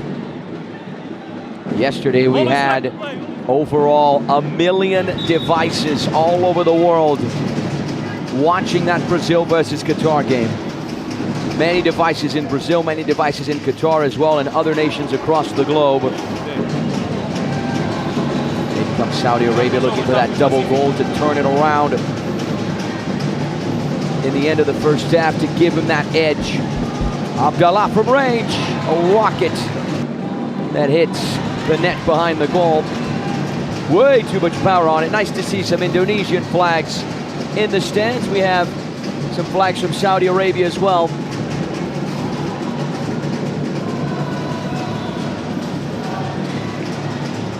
Again, Saudi, I think maybe just pulling the trigger a bit too quickly at times, being frustrated perhaps by this very organised and determined Indonesia team. Yeah, we said it before, different clothes, familiar faces in the stands. Maghrabi's got the support further back from Oz. This is Nawaf.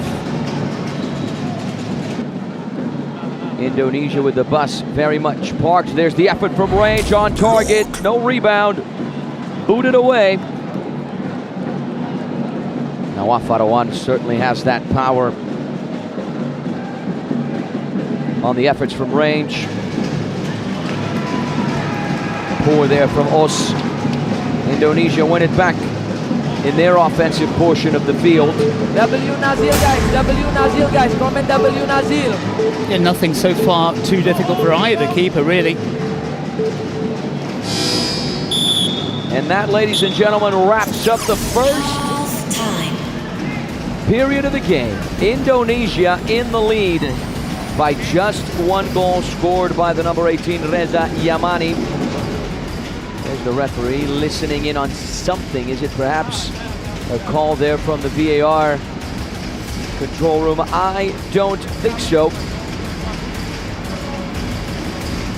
Here's the Indonesia camp led by the head coach Fandi Primadana Butar Batar and the assistant coach Azhar Rahman, team manager Dwi Ediano. They are the men who will be passing out instructions. Look at the drone. Pay attention. You see the banner there.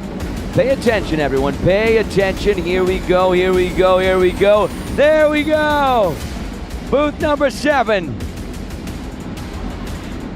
Huge shout out to everyone watching us across planet Earth. Booth number 7. That's us, guys. That's us. Flashing the acai. John with his acai. We have some. We did get some acai. Yes, right after.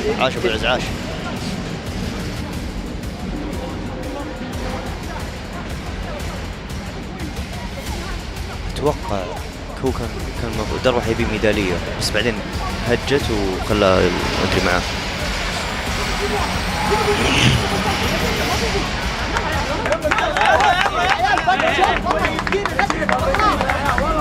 The captain's take there. Once again the camp. Kalau memang ada peluang apa A very solid first half for Indonesia. geser bola nggak ada. Kasih Solid dia. defensively, Ayo boy. able to score a goal, but it's just 1 goal. And we know that a lot of stuff can happen in the first 3 minutes of the second half, John. We can, Anthony. I just love the sound of your voice right now. Mending ambil bang, mending ambil penaltinya bang. Makasih. Makasih guys, semangatnya.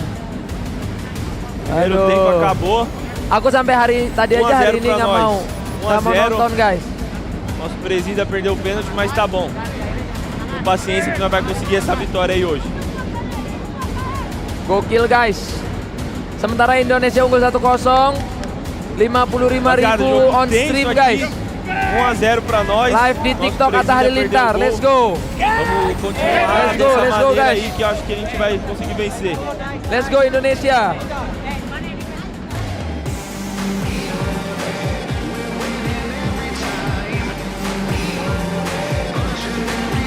And there is the dice roll. 1v1.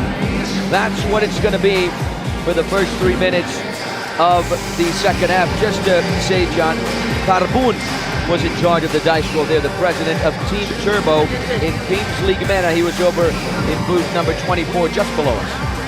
It's perfect for me as well. That's my favorite. The don't forget, okay? Kings Universe logo, which means it's 1 outfield player plus a keeper normally. For me, it's the best. All right, ladies and gentlemen, let's get ready to go for the first 3 minutes of this second half. It's going to be Nawaf versus the speedy Reza Yamani right off the get-go. 3, 2, 1. The ball falls from the sky. Gravity does its thing. Saudi Arabia with first possession. They're going to restart with their goalkeeper, Muayyad. Let's see what these first 3 minutes of the second half reserve for us. Here's Abdallah looking for his goal. Beats this man, and he sends it wide. That could have been the equalizer for Saudi Arabia, but the effort needed to be better. It's the story of the game, isn't it, so far for the side in green? Get themselves in shooting positions and then put it wide. Indonesia respond with Famper. Not good enough to beat Noah Farawan. Noah Farawan, he's a futsal defender, you can really tell. He plays for DR7 in the Saudi Arabian national futsal team. And of course the Saudi Arabian national futsal team, that's what I meant, excuse me. And he's always going to win those one-on-one physical battles. Here's Abdallah on his right foot, changes direction, Abdallah! Sensational save from the goalkeeper, Muhammad Nazil. Too many touches. He could have gone, he was there, he was in through on his right, then he cut back onto his left and tried to get on his right again. You've got to pull the trigger. No hands, no hands. Indonesia still looking for that second goal. Step overs from Yamani, dispossessed. What a hustle there from Nawaf. 1v1 Nawaf. Blocked by Nazil. What another save. A great one from the Indonesian goalkeeper. Now they are on the offensive drive with Reza Yamani. Nawaf Arawan, ladies and gentlemen, is just an absolute wall. So tough to get past that guy right there, the number 4. Here's Abdallah. Very good in the 1v1 situations. He dances on his right foot, beats his man, and he sends it wide again. How many times have you seen that tonight? Saudi Arabia needs to adjust their aim. They've had chances, but they're just unable to land it on target. That was a stonewall goal. Stonewall. Maybe just trying to be a bit too clever to put it to the right of the goalkeeper, but the finishing has been woeful. It really could have been leading by 5-1 here. Offensive foul there from Indonesia. Saudi Arabia with a chance to restart. A little over 30 seconds left before we return to 7v7. There's a number 70, Abdallah Maghrabi. No goals thus far in 1v1. I mean, John, if we're not going to get goals in 1v1 in 7v7, I don't think so either. So tight, so tough. Now, that foul at the far end has made life very interesting here. Yeah, maybe we get one now. Abdallah Al-Aghili, the chance to equalize for Saudi Arabia. He's got the skill. Can he redeem himself for those missed chances? Abdallah beats the goalkeeper, fires it in. But the time is good. For a split second, I thought he ran out of time. It is a goal for Saudi Arabia. They are level.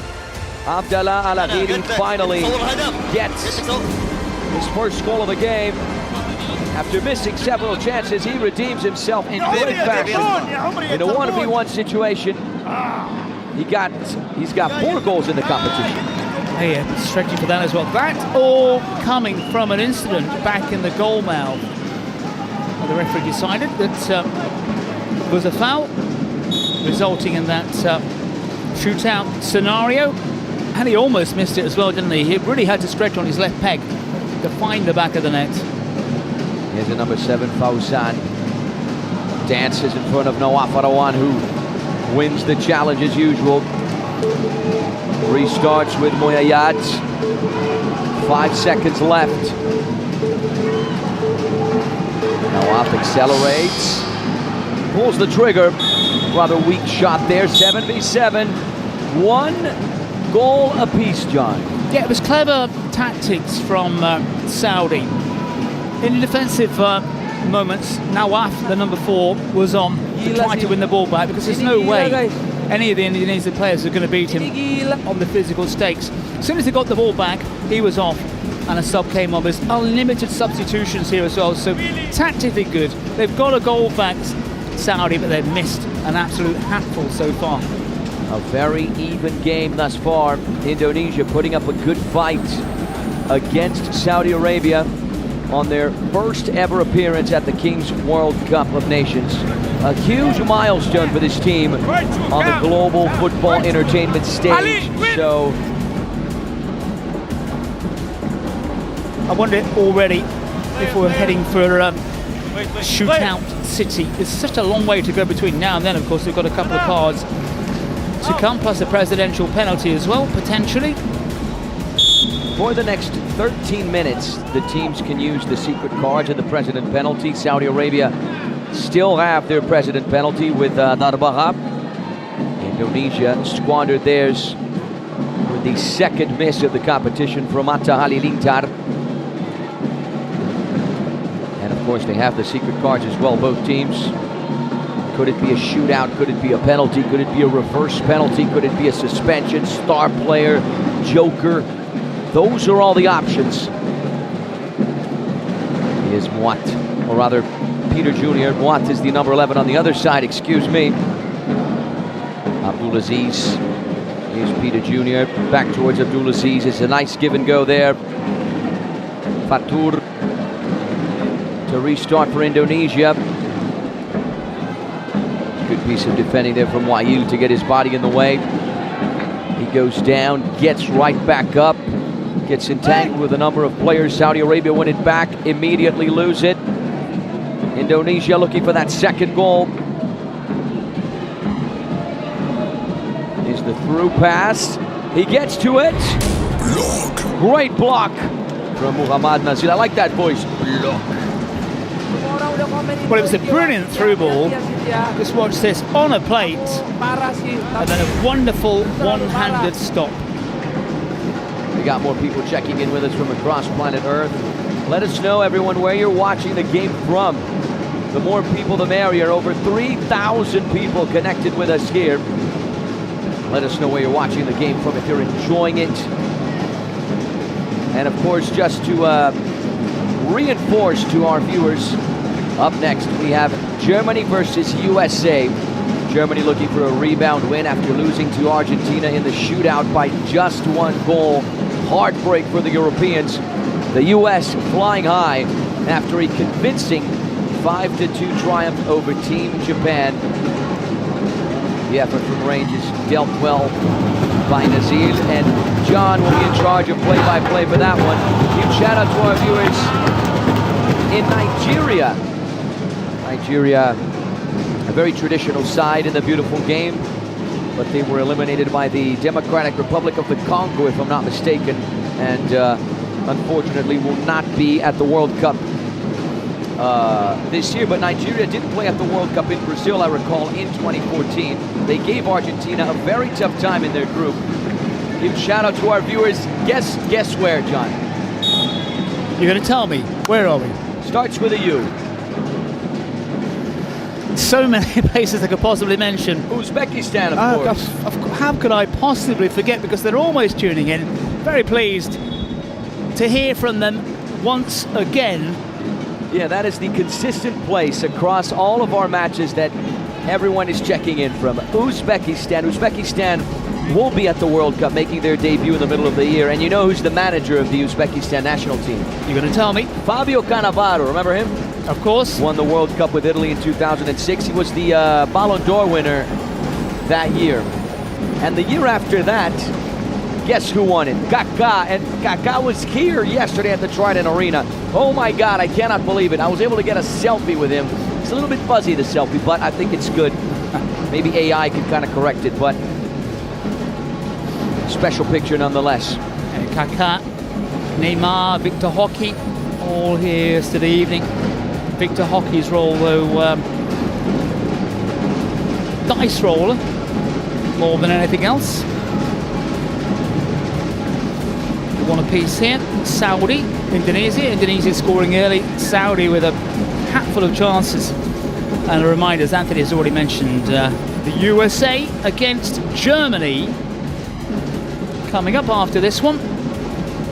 We certainly hope it's nothing serious with the number 99, Anan Lestaluhu, who's being tended to by the firemen, by the first responders, who of course are here ready to go at a moment's notice at the Trident Arena. This is the first time we've seen the stretcher bearer on the pitch. And oh, of course, Nigeria play tomorrow in the African Cup of Nations. One of our viewers saying, Steve, good luck in the AFCON tomorrow, Nigeria. See, very intelligent viewers across planet Earth, always keeping us in check. The angle from our drone, and this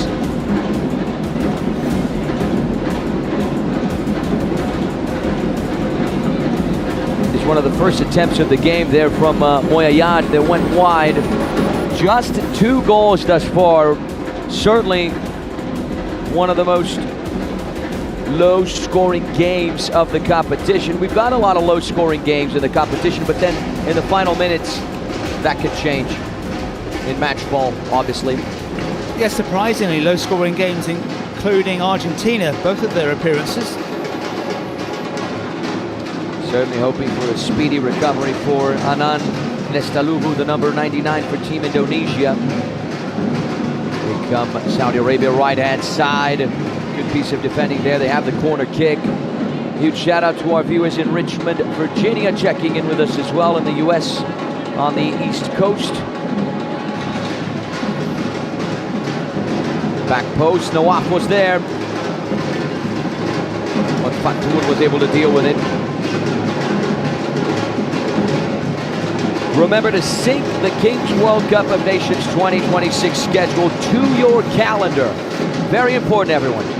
You can do that on our website, kingsleague.pro, to make sure to follow your team on the road to the Allianz Parque January 17th. That is the place to be. Get your tickets on our website. We're going to have a special streamers match. We are going to have a performance of La Vingolaço, the anthem of the Kings World Cup of Nations, from DJ Japaenica, MC Marques, MC PH, one of the biggest up-and-coming voices here in Brazil. Those names will be there. We're going to be there, John. I want it to be January 17th already.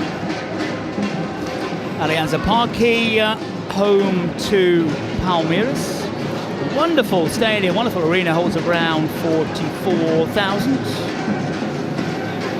That's the venue for the big final. Who is going to be there is the big question. Here come Indonesia on the offensive drive. The effort from Fauzan. Lucky for the Saudi Arabian goalkeeper, it didn't have the power to punch through. We have a question here, John. Is Nigeria in the Kings World Cup of Nations? No, they are not. The only African sides are the sides from North Africa, so Morocco and Algeria.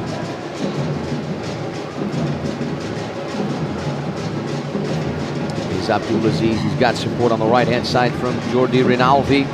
Good ball on the goal line here for Dillon. Little nutmeg on Nawaf. Oopsie daisy, that was nice.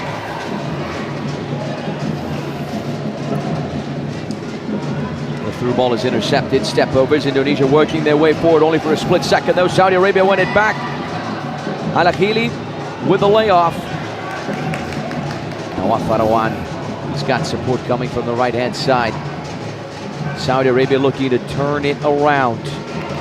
Minute 29. We're closing in on 30 minutes of playing time, just 2 goals, 1 each way. A very even battle between these two. This time we saw a card or 2. Saudi yet to play their hand with the penalty or cards. Here's Abdallah, cut back, put it away. Indonesia now have the counter-attack. They are accelerating. Fakur goes down. And here is the yellow card. For a couple of minutes, Indonesia are going to play a man up. And it's Nawaf Arawan, the big man, the captain for Saudi Arabia, who picks up the yellow card. Let's have a look at the replay, John. What do you make of this? They are claiming, well, he's claiming it's a shoulder barge. But was there a little shove? See it from this angle. It's the momentum as well, the forward runner. But possibly guilty. You can't, in these kind of situations, whatever kind of level of the game you're playing, wherever you are, if you've got a player racing down, if you stick your arm out, he's going to take advantage and go to ground. Yeah, and Saudi Arabia, they not only lose a man, they lose a very important defender. Here's the effort. You have to do better than that, my friend. Come on, Gurpreet Dillon. Huge shout out to Justin. You know why? John, look at what he said. Commentary has been great all tournament. Thank you, gentlemen. Joker. Great stuff. The support has been fantastic as well. Yes, we appreciate that, my friend. Just as we get a joker right now, a secret card for Indonesia. So I think they're going to select a penalty. That would be my choice. And of course, they can steal the opposing team's card if they want to. What's it going to be? Usually it's a penalty. You see that Adarbaha a little bit more tense there. Not as vocal right now. They choose goal times 2. Interesting. Is Abdallah. Ooh. That had to hurt. And immediately the first responders are in action once again. Ouch. You do not want to be caught in this sort of situation. Yeah, I think a referee immediately grabbed a card as well. There's no denying Abdullah's boot was very high. I think it took the brunt out of the movement on the foot before it made contact with the facial area. Go, be smart. This is going to be interesting because Saudi were down a man. You cannot be here, okay? Moments to go. You cannot be inside, okay? And look at Darbaga, he left his booth there. And he's indicating for a VAR review. There's a shot of the Indonesian goalkeeper, Muhammad Nazil. And a huge shout out to our viewers in Eritrea who are watching us as well. Great to have so many people in the African continent connected with us. Over 3,200 people on the King's World YouTube channel on this broadcast. Share this broadcast with friends, enemies, family members as well. What's the referee have to say about this? I think he was calling for a review. Saudi Arabia still without Nawaf Arawan for the next 1 minute 42 seconds of playing time. It is a red card.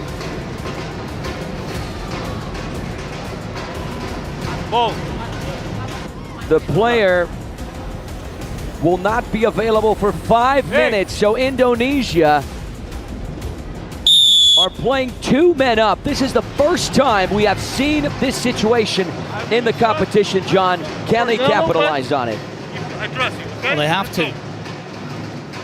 They really do have to, because Saudi, danger of shooting themselves in the foot here. Goals few and far between. First red card of this tournament. You know, it was obvious that the boot was high. Or second red card, right? Because we had the Indian goalkeeper as well, Jaime Joy. That's right. But from an outfield player. Yes. And a bizarre red card when he just made a save, just about from that situation there.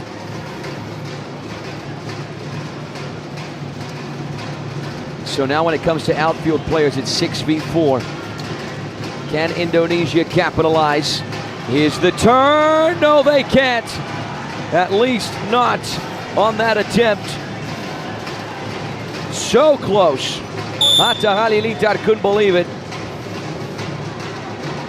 This really is the moment here for Indonesia to stun Saudi. Although we have seen sides score when they're a man down.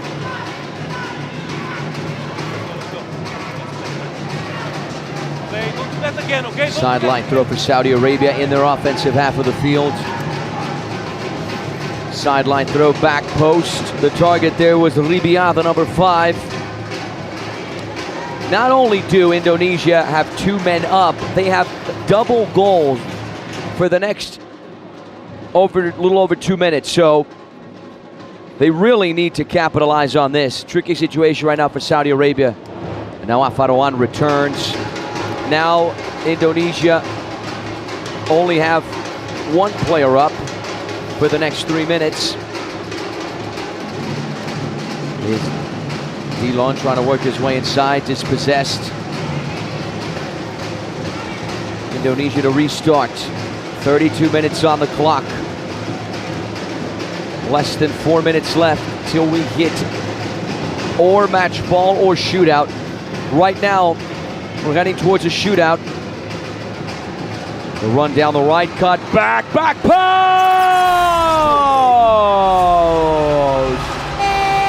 Indonesia make the most of their situation. A man up, and now 2 goals up. They lead 3-1.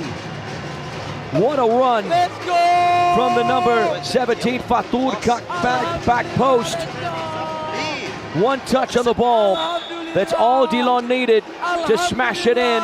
John, 3-1 Indonesia. 2 excellent players combining there. Fatah, who's been very, very clever with the number 17, and that was a sweet finish. And now Saudi in a little bit of trouble here.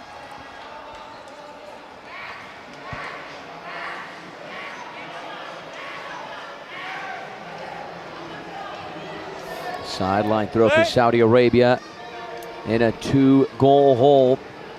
Here's the header. Dealt with easily by Nazil to restart.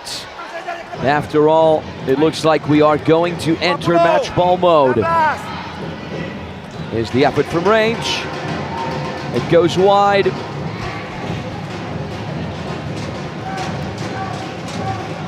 Indonesia at the top of this Group E. They are stunning the world right now. I don't think anyone expected Indonesia to be in this situation, of course, with all due respect to Indonesia, but in a group with Saudi Arabia, in a group with Mexico. It's Indonesia who are coming out on top. One of the surprise teams of the competition, certainly, alongside the Chileans. And many tipping Saudi for this tie. There's a noise in the background. Saudi Arabia are going to use their secret card, keeping in mind they still have the president penalty with Darbaha. 34 minutes and counting. Here's Maghrabi from range. He smashes the wall. Sideline throw. What is the secret card? Here we go. Secret card, Southeast Arabia. It's a penalty. Saudi Arabia could jump right back into this game with this penalty and the president penalty as well. What an exciting end to this game. Oh, what a card to have at this crucial point in this match. Oh, we've seen this man sky an effort on goal already here this early evening in São Paulo. There's the Saudi Arabian flag behind the goal. Great to see the flags of all these nations here represented.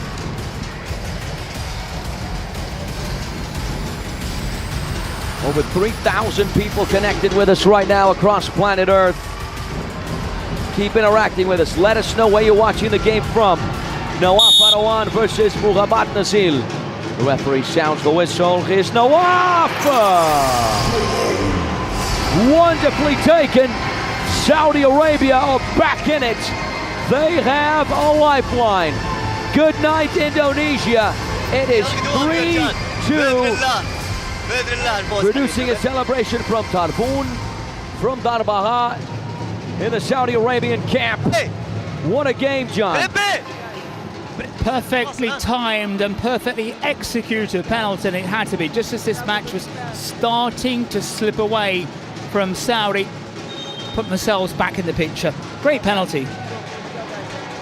Great penalty we had yesterday as well from Kaká. We had one today from Nawaf Arawan. Huge shout out to our viewer Sarah, watching us all the way from Dallas, Texas. You know what they say about Texas? Don't mess with Texas. Don't mess with Saudi Arabia as well. They are back in it. Sideline throw, back post. They still have a precedent penalty. Minute 35, 60 seconds to use that card. Indonesia in the lead by just 1 goal. Here they come down the right-hand side. There's the run there from Ahmad Yani, blocked. He's a supporter of Manchester United. Ahmad Yani.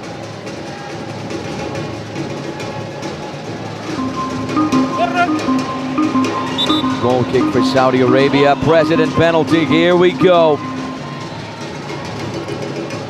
Darbaha to take it momentarily to try and level for Saudi Arabia. Corner kick, far post. Steered away. The foot race is on. Saudi Arabia trying to get the counter-attack going. Out of bounds, and now we're going to get the president penalty. Will it be Darbaha, or will it be someone else from his team?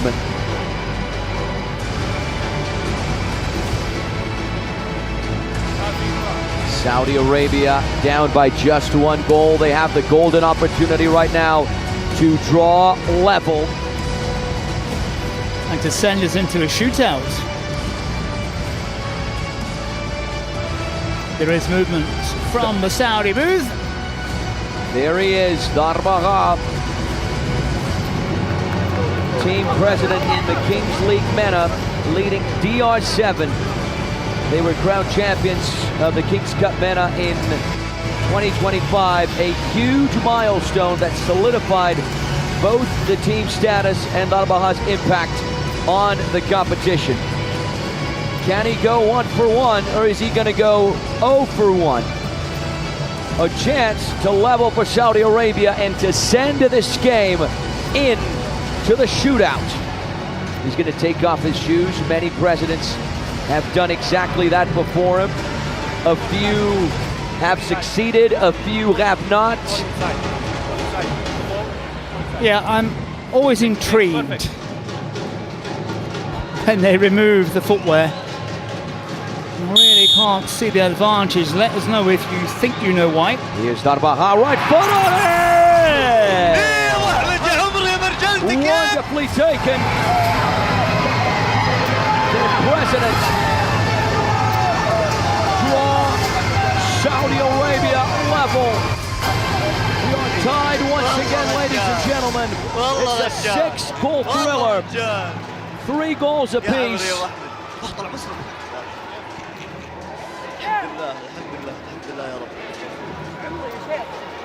Take 1 for 1, John. Yeah, we're taking off the boots. Does seem to work, but it's the normal standard football. Quite painful on the foot. Not the greatest technique you'll ever see, however, it did the job. Huge shout out to our viewers in Puebla City, Mexico. They're certainly happy after what Mexico did yesterday. Sideline throw for Saudi Arabia. It's driven into traffic. Back post. There's a deflection there. Out of bounds.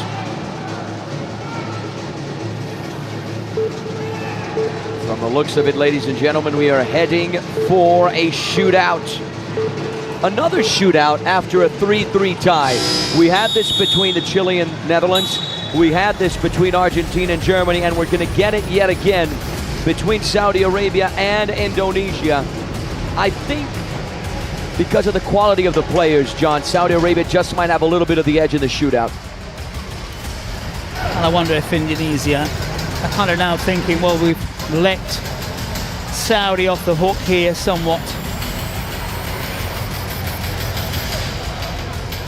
Indonesia must be thinking, wow, how did we let this one slip? Huge shout out, of course, to our friends at Fortnite. The match ball moment is coming up soon in this part. Before we talk about Fortnite, let's listen in. You can change every time. If you can't, you stay. If you don't get, give chance for him also. Very good also.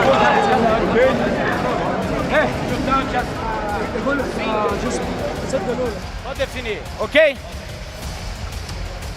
All right, the match ball moment is coming up.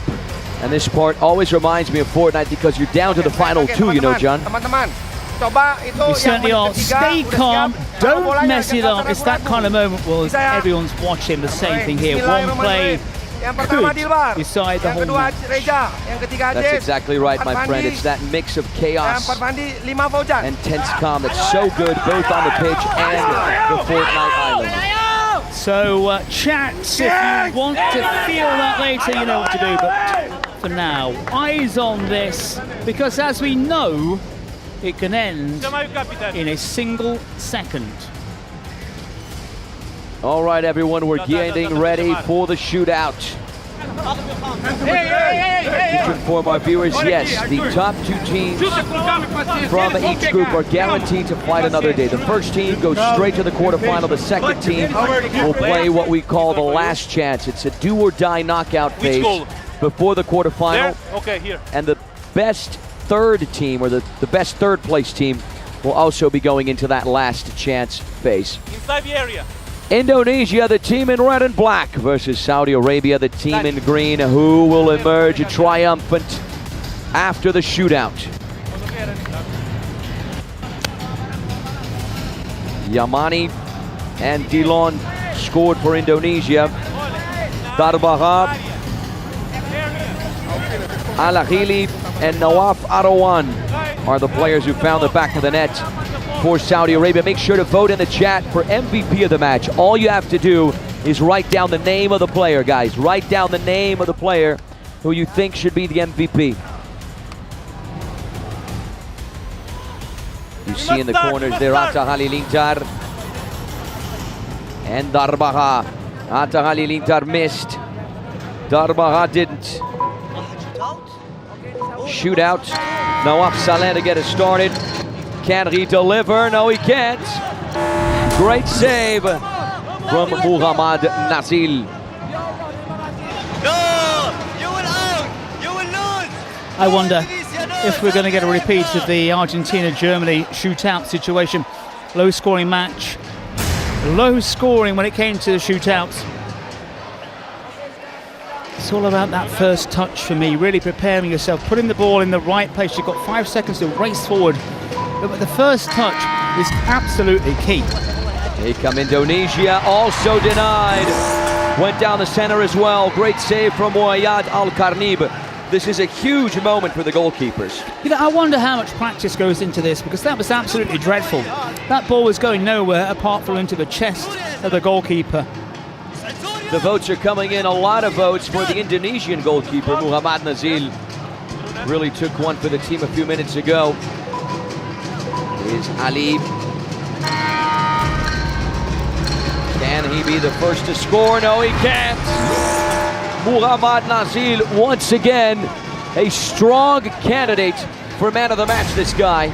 But all the attempted shots have been straight to the body of the keeper. The keeper's coming out, he's got to commit himself, he's closing down the angles, and the players out there just have not been good enough or intelligent enough to take the ball around the keeper, which is why I keep saying first touch here is so important.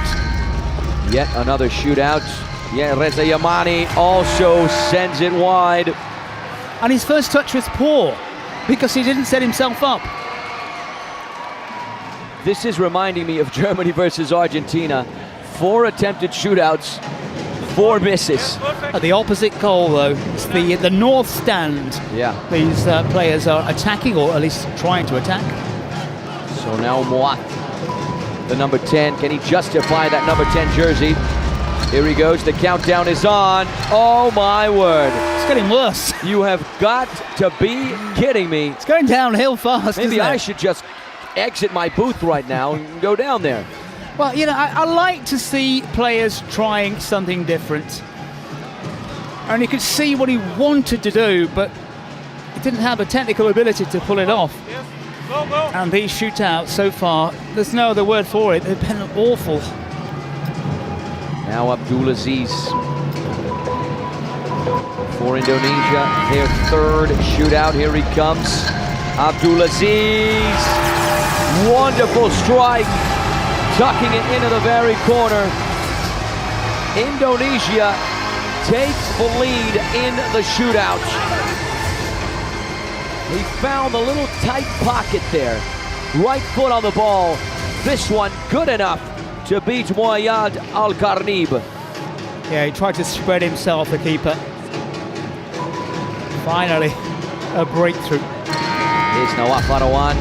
He's got a PK goal, and he is denied by Nazil, who takes the impact, immediately winded, and once again the first responders might have to jump into action to make sure he's okay.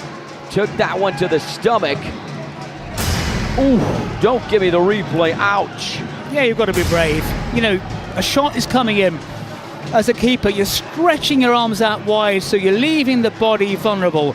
I could see what the Saudi Arabian man was trying to do, because he pulled the ball well to his left, but he was trying to create that angle for himself, but he really should have gone on his left foot to round the keeper in that situation, and I think he just lost his nerve.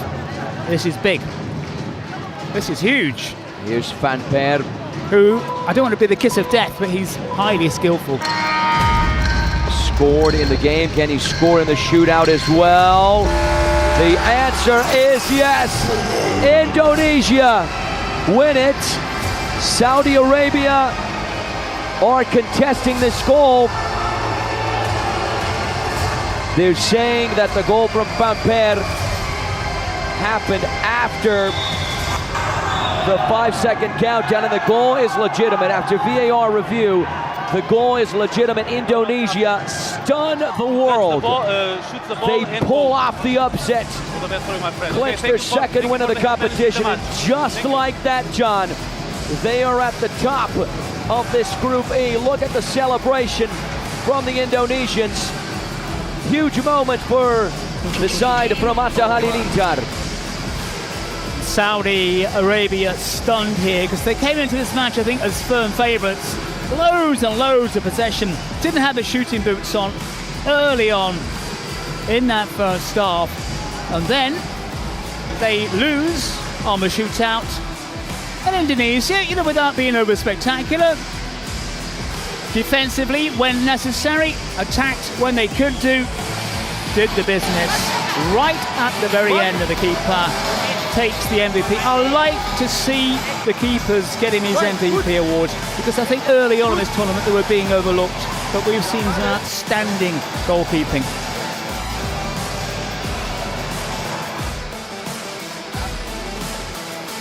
The votes just keep coming in. MVP Nazil, MVP Nazil.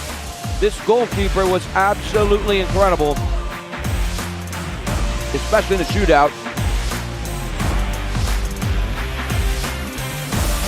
Best moments. It's one of those battles where the goals were hard to come, and Saudi made a bit of a fist of it late on.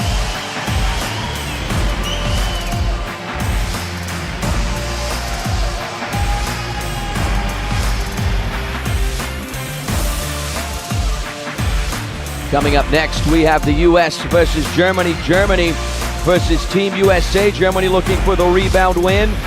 The US looking for their second win, flying high after that convincing victory over Japan. John, you're going to be in charge for play-by-play on that one, my friend. And I'll tell you one thing. I'm looking forward to this game, but I think it's going to be the big one of the day, of course.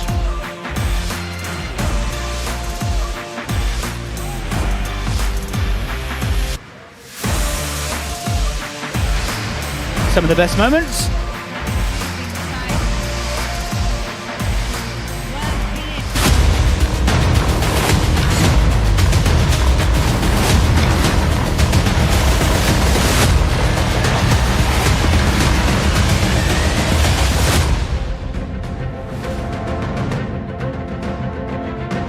Well, one match gone. Perhaps the bigger match to come right now against the United States and Germany. Two sides with things to prove, especially the Europeans. The US getting off to a winning start, beating Japan by 5 goals to 2. As we mentioned, Germany drawing 3-3 with Argentina, but losing in a shootout. And I thought the Germans were pretty good. Let's get the national anthems.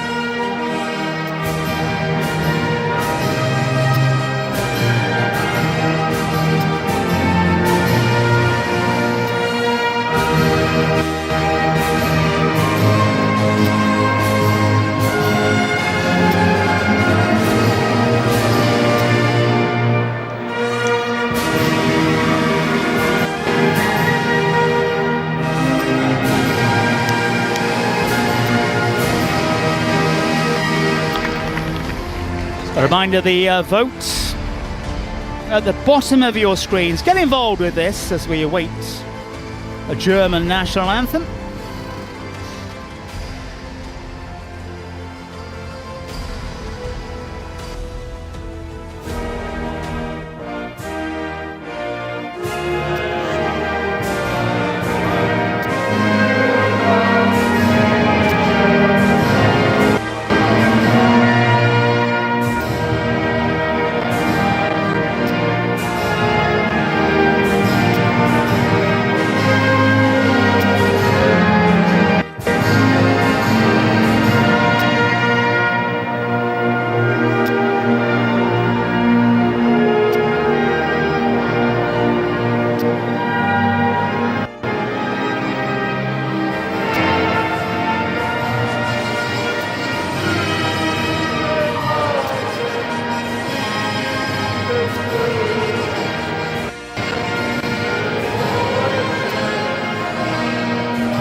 United States against Germany.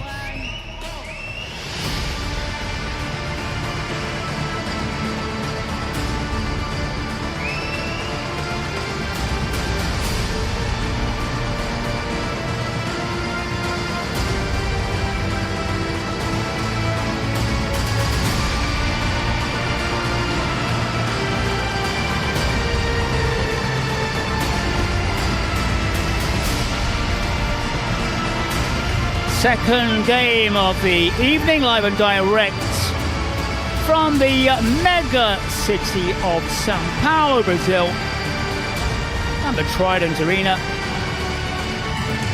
Huge contest between the United States and Germany. Tom Cartrell, Anthony Wells with you for our second big event of the day. Let's look at the teams. United States, Anthony, kind of your neck of the woods. Who would you pick out here? Yeah, of course, you got to look out for the star man, number 11 right there, Rock Bancells. He's the player who had the hat trick in the last game. The U.S., they do have a little bit of Brazilian flair in there, right? The Brazilians, Gustavo Gomes and Gabriel Costa, are also players worth mentioning. Gabriel Costa scored the winner for the U.S. in the last game against Japan. The US coming into this one full of confidence. Getting that win, there is Bancells there. Germany then, who is going to be pulling the strings for them. Needing the win here tonight. For my money, I thought they played well against Argentina, and I thought they were just a little bit unlucky not to come away with something, but they need to bounce back right now. Yeah, for me, the big guy for Germany is the goalkeeper, Daniel Dressen. He's a sensational goalkeeper. He scored in the last game against Argentina. He's a fan of motorcycles, he told us. Sequinho, the number 10, is also one worth mentioning. And Senochak as well, the number 77, is a solid player for the Europeans. Secret cards, nobody knows what they pulled out that little box.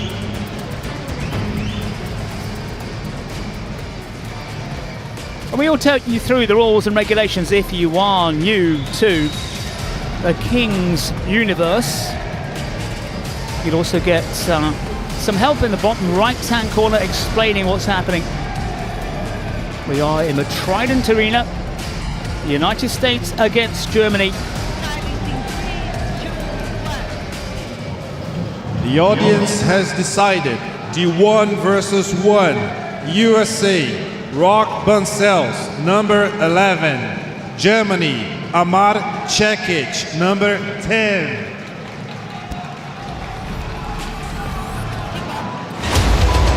Well, there you have it, and here is the countdown. United States blue shirts, Germany white shirts for this one. This is where it gets interesting. The ball released from the cage. Players both on their respective touchlines as they get set to race forward in the dash for cash.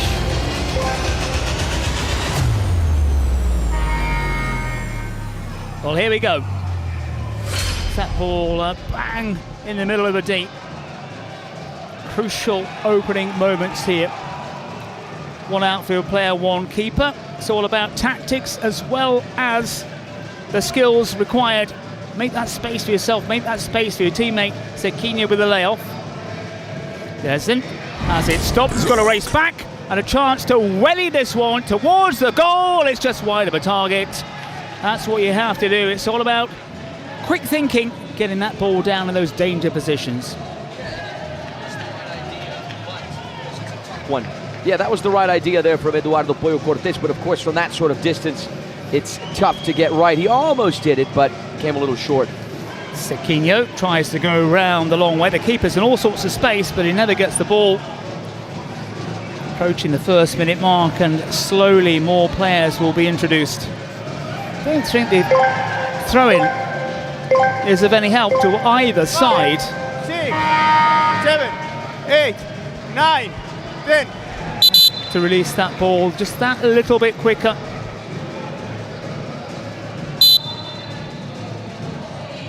A huge shout out, of course, to all of our viewers across planet Earth. We got people checking in, cheering for Germany, cheering for the US, viewers in Virginia, in Texas, US states. Pollo in possession. Eduardo Cortés.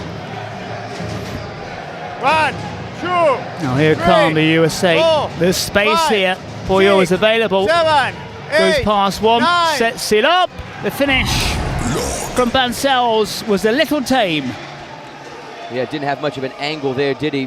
He should have gone for the far corner. Instead, he went straight on the goalkeeper, Daniel Dress. Not quite sure whether that was the right idea. Perfect. One thing we can say, John, is we really expect an even battle between these two teams. I know it's very early to tell, but 2 minutes in, no goals. You can already kind of get glimpses that it's going to be an even contest.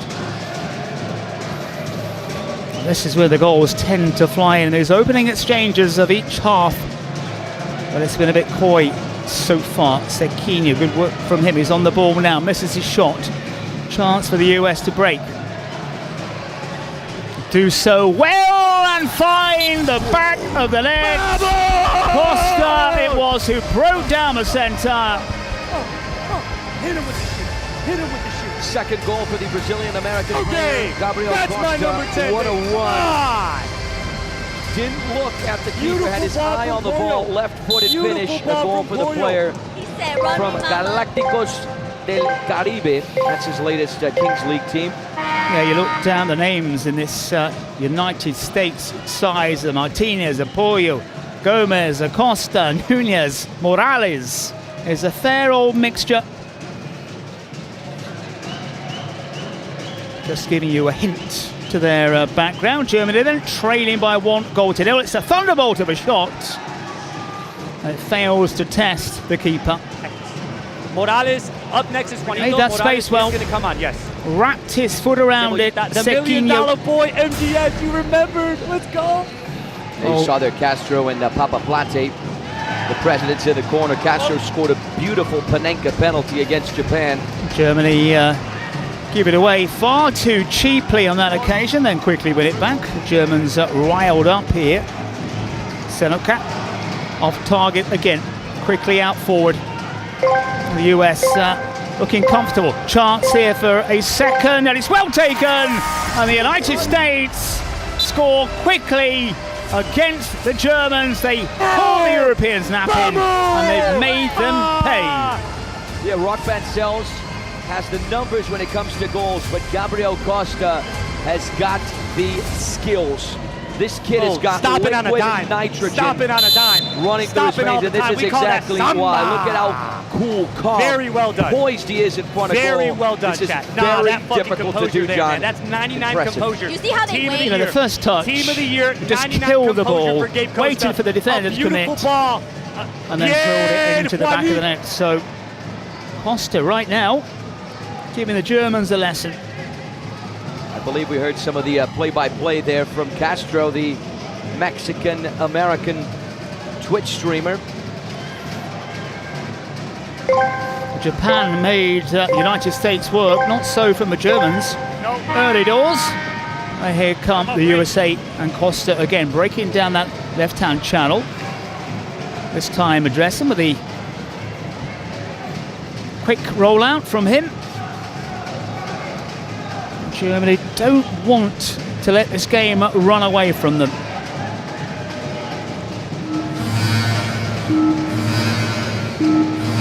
That is a very interesting noise in the background. I wonder if it's the Germans who need a card.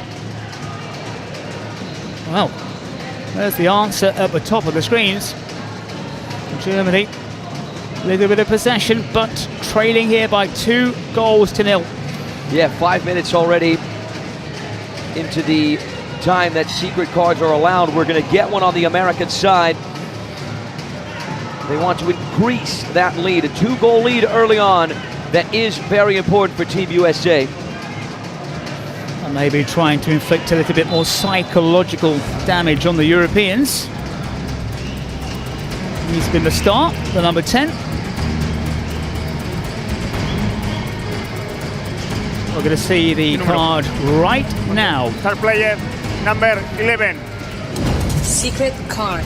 So they're going to put the star player on Rock Bancells, the MVP of the last game, the hat-trick hero against Japan, not on Gabriel Costa. Interesting. Yeah, very interesting. Anthony, have they made the right choice? Have they got the right player?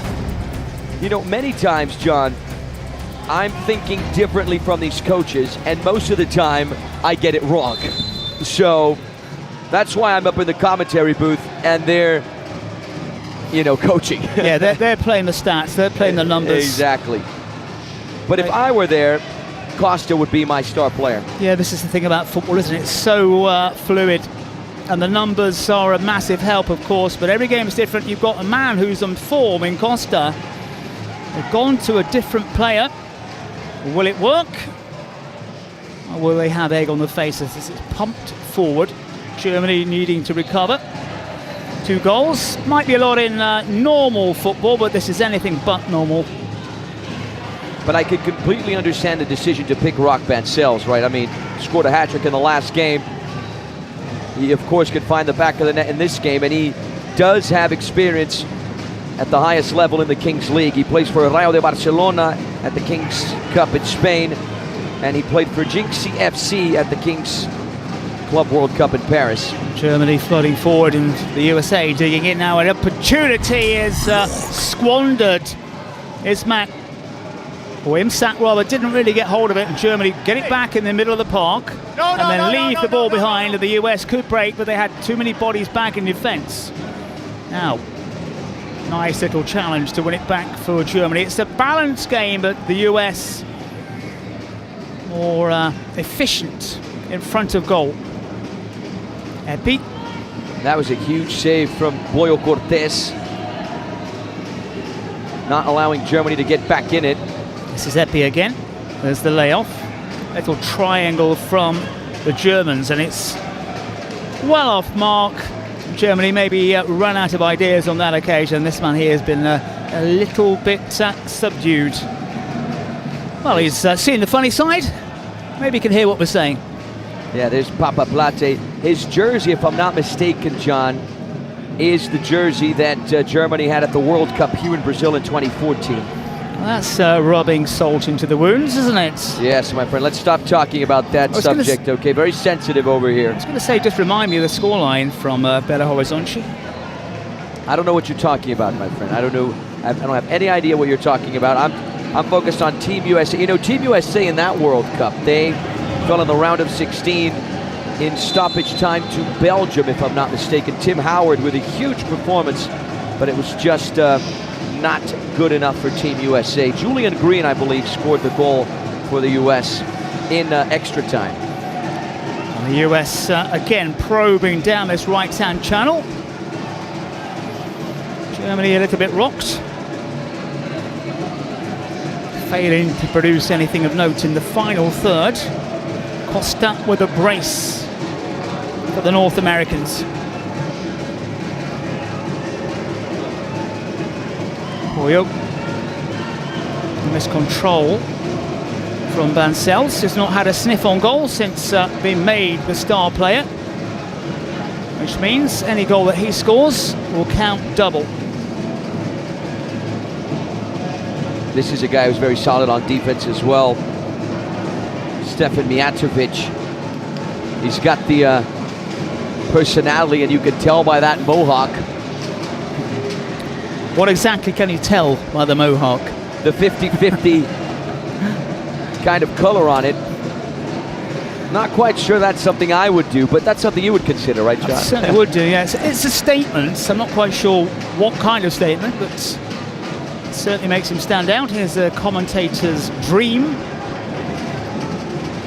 There's the earlier game. Indonesia pulling off the upset against Saudi Arabia, winning in the shootout 2-0. 3 games that finished 3-3 and went into a shootout. Germany, Argentina, Netherlands, and Chile, and then, of course, the earlier game that I called alongside John. 10 minutes on the clock here. Fairly subdued performance from the Germans, but the USA looking very strong indeed. Fabulous turn, fabulous hit, and the United States looking to run riot here against the Germans. Yeah, and you saw what Castro said, his first touch of the game, and I apologize to our viewers, John. This is a player that I really wanted to mention. It's the number 15, Luis Morales. He was the best player for the U.S. at the Nations in Italy last year. He was the top scorer, 5 goals. He plays for Miami 7 for the Kings World Cup of Clubs Paris, and he is scoring his first goal of the competition. The U.S. are picking Germany apart, my friend. The United States making it look easy so far against the Europeans. Still time though for Germany to bounce back, but if the side in blue can get that ball through to Bancels, who's hardly had a touch, they could inflict some real damage. And one thing, John, that we can say going into this Group B, before the competition, we were thinking Argentina are the favorites, right? Now, in that final game between the U.S. and Argentina, Team USA are the favorites. As it stands, of course, there's a long, long way to go here. I thought Argentina, USA, Germany is the group of death. Well, it still could prove to be that way as this ball is played across. That's a wonderful one-handed stop, and the follow-up is charged down, and the US are digging in to deny Germany. A huge shout out to our viewers checking in from all places across planet Earth. Once again, people from Dallas. We got people in India cheering for Germany. One of our viewers saying here, I'm glad Costa's there. His MASL team, the San Diego Sockers, are playing my local team, Utica City FC. Same thing with Mendes and Morales. So we have an MASL connection. Team USA on fire right now, John. Making it look fundamentally easy. And a reminder that not only tickets, not only information, but plenty of fantastic merchandise available at the Kings League Pro website. United States leading here by 3-0. Costa, a brace from him, and then Morales with a fabulous turn and finish. And Germany, not a sniff on goal so far. Need to pick it up, the Germans, and they need to do it very quickly. 13 minutes gone. Can they get something now as white shirts lurking inside the area? And as it's driven in,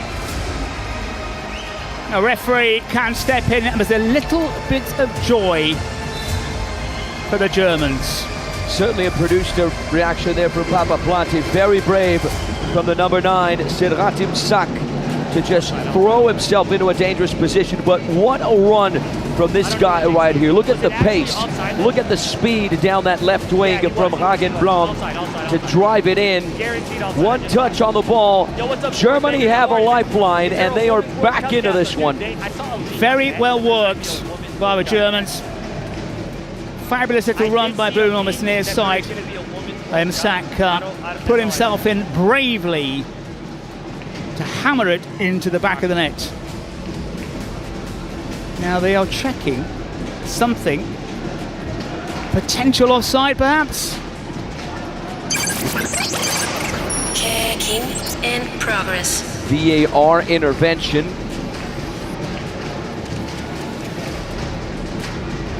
"13 minutes, 35 seconds on the clock." You see Jinxie there checking in with us remotely. So the president penalty, since Jinxie's not here, would be just a shootout. Probably Costa would take it. Oh, that is close. Basically on the same line there as Mijatovic, but I think there's going to be an offside on this play, John. I don't think it's going to be given. Well, inconclusive so far. It's a game of fine margins. Offside. He's got to be off.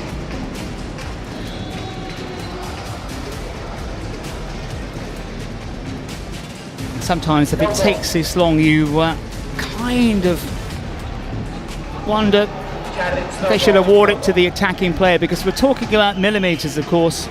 But that is the state of the game nowadays. There's a ripple of applause from the Germans because the goal stands. 3-1. Serhat Imsak gets his first goal of the competition, and Germany get their first goal of the game. Yeah, Imsak trying to make Germany great again. Yes. I like that, John. You see, I got that reference this time. I'm improving, buddy. I took it slow. I slowed it down a little bit, yeah. I'm glad you did that for me, my friend. Huge shout out to our viewers in Nairobi, Kenya. We got roughly 2,000 people checking in with us. The more the merrier, guys. Share this broadcast, share this link with friends, family members, in the WhatsApp groups, on social media. Invite everyone to join John and I for broadcast of US versus Germany, the final round of this match day 2 here at the Kings World Cup of Nations in São Paulo, Brazil. Well, it's ballooned into the netting. Yeah, you saw the effort there from Stephen Mijatovic. He plays with Los Aliens FC in the Kings League Americas. He was there for Split 3 last year, and he was at Team USA for the Nations in Italia. 14 gone, almost 15. A little bit sluggish, I think, from the Germans. The North Americans dominant so far, but Imsak's goal, given the side in white, something of a lifeline. Keeping in mind, of course, the players can activate the teams can activate the secret cards and the penalties up until minute 17 of the first half. Ball played over the top. Sliding challenge sends it well wide. Costa 2. Morales adding the third for the United States, and Imsak pulling one back for the Germans. And the Brazilians supporters that are in attendance here at the Trident Arena. John, first of all, make sure you get your tickets at kingsleague.pro. We got stats, merchandise. We're gonna have this streamers game, the Gazette TV team versus the Kings League team ahead of the final. A music show as well with ABC Marquis. Germany moving forward with some purpose, playing the corner. MCPH and DJ Japanica. The Brazilian supporters are very creative. Ahead of the game, they were singing Justin Bieber to support the US, but I don't think they know that Justin Bieber's actually Canadian.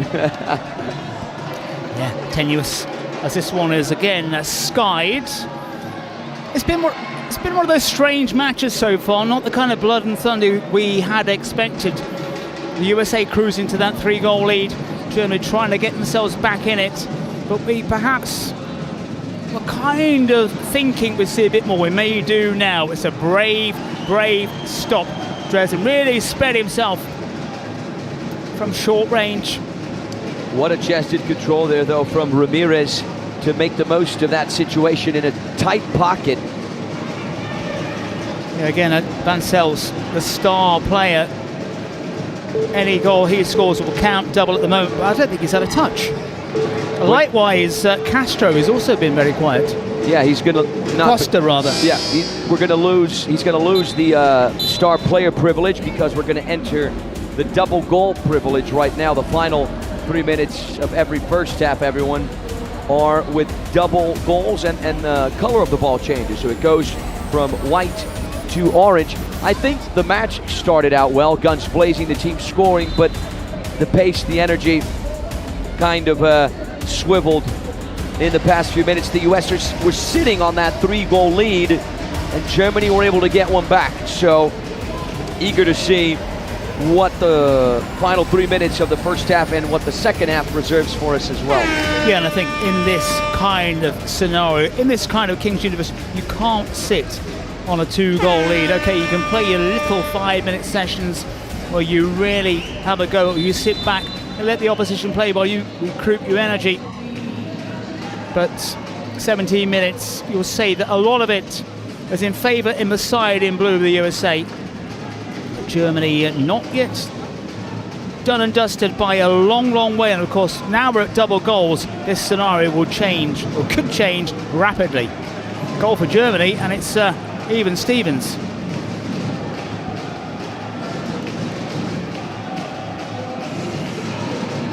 And the Europeans have seen a lot of the ball.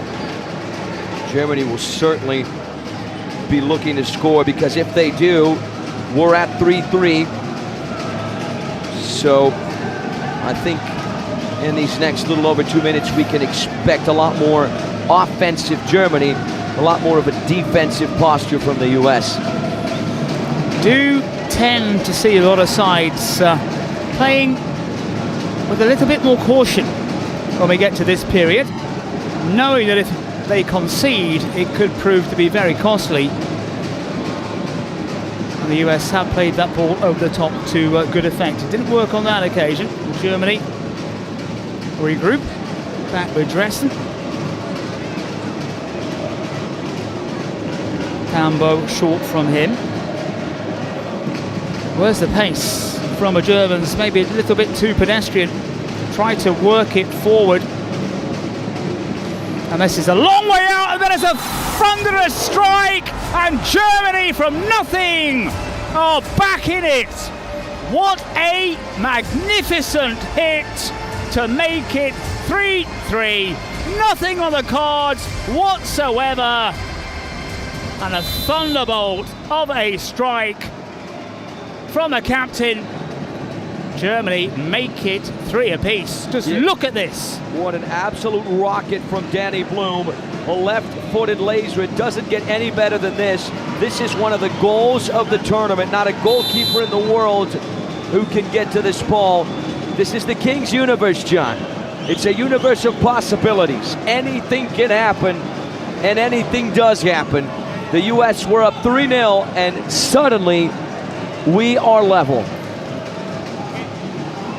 Fabulous, absolutely fabulous. One of the best goals we've seen in this tournament. Anthony, had the US maybe paid the price there for sitting back a little bit on that 3-goal cushion? Absolutely. Things were working out for the US when they were pushing on that offensive drive, scoring 1, scoring 2, scoring 3. If they had kept attacking, they could have scored more, but they they were sitting back on that 3-goal lead, which in this universe is not a whole lot, and they paid the price. The referee is on the blower. Big shout out to our viewers in Japan watching us, cheering for Germany. Yeah, okay. The USA beating the Japanese. I think the Japan side, very impressive, particularly yesterday. We've enjoyed watching Japan as this one is drilled in, and Germany now finding little pockets, and the USA a little bit rattled. Germany have the momentum. Germany are in the driver's seat. They have the equalizer, and they have a man up now for the next 1 minute and 50 seconds. There's Papa Blate. Keeping in mind Japan will be playing Germany in the final round. And once again the US playing that long ball over the top, and Germany watched it sail wide. Seconds remaining in this first half as this one goes in, and that will be the end of the first 20 minutes. Well, the USA cruising early doors, leading by 3 goals to 0. Imsak with a thunderous strike, and then Bloom was an absolute rocket when it really counted his strike, doubling the scoreline, making it 3-3 as his two sides head off to the sides for the break. Yeah, not a bad first half at all, John. 6 goals split right down the center. For the first half of the first half, I think we can all agree that the US were the better side. For the second half of the first half, Germany were the better team. A very fair result. We really expected an even game, and that is what we're getting. Jinxie not as happy as we saw him a few moments ago. Not as... Hey Jinxie, I don't know if you can hear me, my friend. This is Anthony Wells, one of the commentators here. What do you think of the first half, buddy?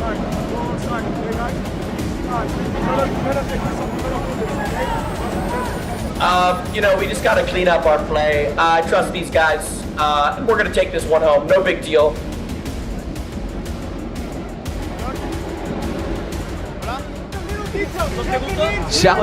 Sounds good, my friend. Sounds good. I like the confidence. I like the confidence. We'll see if that's going to happen in the second half. If Papa Plate all the way in Germany, I assume you're checking in with us remotely from Germany. If you can hear me, my friend, I want to hear your take on this first half. What a comeback for Germany. Und bring die Bälle rein. Sehr hart, ja, sie immer da sein. Gerade eben. Shadow, noch früher Richtung Tor. Wir müssen in der Box sein. Okay, Jungs, wir machen das.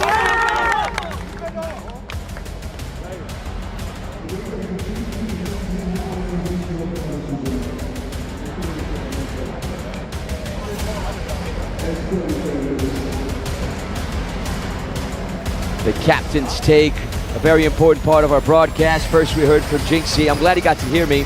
And then, of course, we had the effort or the save from Papa Plate. There's the dice roll. My favorite, John. 2v2 for the first 3 minutes of the second half. For me, this is the crucial portion of the match. Finally poised here between the USA and Germany. The USA streaking into a 3-goal lead. Germany bouncing back. Right next door, John, it was Fleur, the captain of Team Italia, who was in charge of the dice roll. A quick reminder, whoever wins this match will temporarily take the first place of this Group E. Here was the dice man. Ball dropped from the cage. USA in their blue shirts, red shorts. Convincing early doors. And that is a good ball forward, just a little bit too much on it now. Chance here for Germany to race forward, to take the lead for the first time in the game. Rounds the keepers, slots it home. Germany go in front. Coming back from the 3 goals down, and now rocking the USA. Up until this very moment, John, the biggest comeback was from Brazil yesterday. Now, for the first time in the nations, we have a team that has turned it around after being down 3-0. It's 4-3 Germany. What a run from Heppy, scoring his first of the competition. Very, very confident in that 1v1. Yeah, the rub of the green went Germany's way on that occasion. We said the Germans were not out of this one, even when it was 3-0 to the USA. Things going pear-shaped for the side in blue. And confidence is with the Germans. At the moment, Argentina at the top of this Group B. 7. Well, rushed with a countdown and pulls the trigger. Sequinho fires Germany into a 2-goal cushion. What is happening here to the USA? They have collapsed as Germany start to take control. We talked about him against Argentina. We are talking about him against Team USA. He is good. He is quality. He is the difference maker, can be for, of course, Team Germany. How about that ensuing miss from Team USA? Bancels will regret it. Well, the USA just folding here. 3-goal cushion has disappeared very quickly as you look at the table in the left-hand corner. 1, 2, 3, 4. They need to release it now. 6, 7, 8. Good stop. Very good stop. Boyle spreading himself well. But it's all Germany. Very brave there from Pollo Cortés to get his body in the way. Brazo Jr. Another opportunity. He's lifted over the keeper. Won't bounce across the line. That's a huge slice of fortune for the Americans, who can respond here and do so. That is very, very clever. Quick thinking. Goal line clearance. Oh my God! And then slotted home from a long, long way out. Yeah. And just when the US look like collapsing, they respond. What a strike from Dani Núñez. And Germany were having none of it. And Germany again restore that 2-goal cushion. Sequinha once again. He's got a trio of goals in the competition. It's a back and forth game. This is why I love the 2v2 scenarios, John, because they produce exactly this. Goal here, goal there, goal everywhere. This is the joy of the Kings universe. At this stage of the match, we always know we're going to get the thrills and spills straight after kickoff. And now we return to 7-a-side, but the Germans have inflicted the damage. We got Spider-Man, we got some Borussia Dortmund supporters, German flags. The atmosphere, the energy ramping up here at the Trident Arena. Yet another great day of Kings. It's Friday, everyone. From wherever you're watching us around the globe, happy Friday.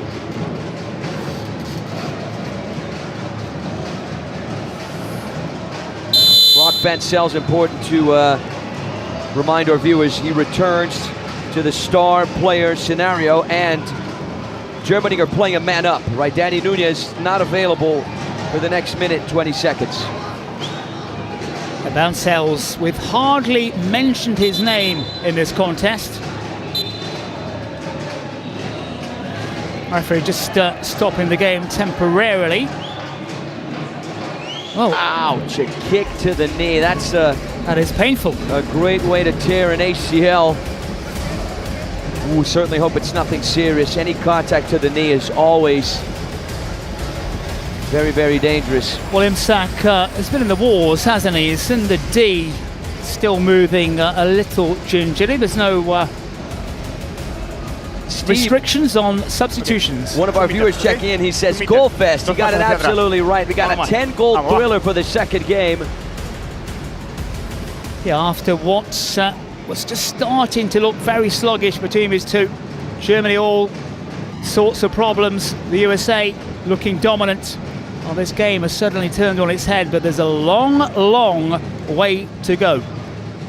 We have our viewers checking in from Japan, from South Korea as well. Make sure you tell us where you're watching this game from. Interact with us. Anthony Wells and John Cottrell, all your commentators and casters. We're keeping you company. Imsak it was who uses his physique and body strength to very good effect to hold off the defender. Squeeze in a shot. Germany perhaps in the ascendancy. There's the header! We got our first real header goal of the tournament, and Imsak it is! Sails into the back of the net! Everything perfect for the Germans, and the USA are smashing things up at home. What a way to deliver that header. This is not any old header. This is a golazo header. Right place, right time, far post. Very impressive from the number 9, Serhat Imsak. He's got a brace. Germany leads 7-4. Climbed above the blue shirts. The man who's taken a real battering, Imsak. He was down moments ago with that potential knee injury. Well, he got plenty of spring into his step. And our first header goal, we won't count the India goal, which was kind of rolled in on the and that was an goal own line. Goal too, yeah.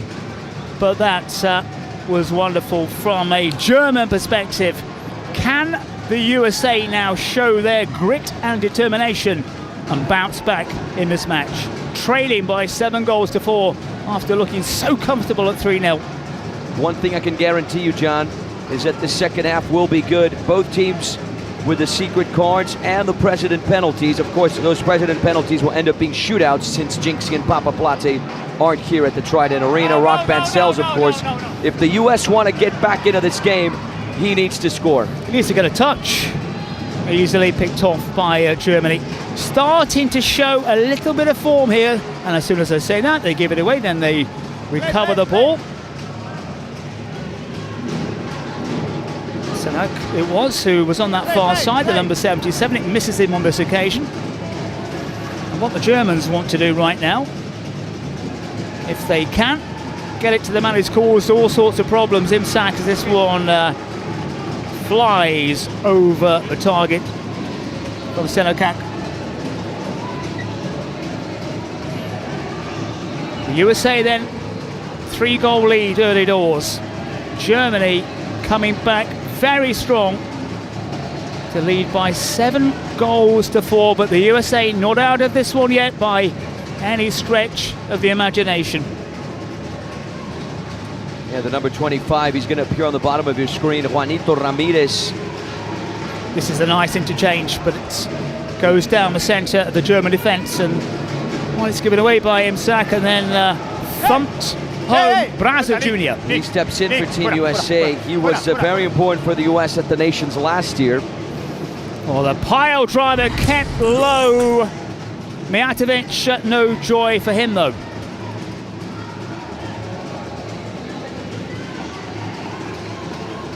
And the USA getting in quickly. High press. The referee didn't like what he saw. Now space on the far side.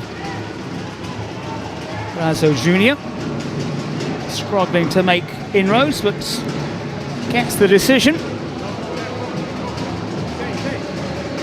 Clock ticking down here.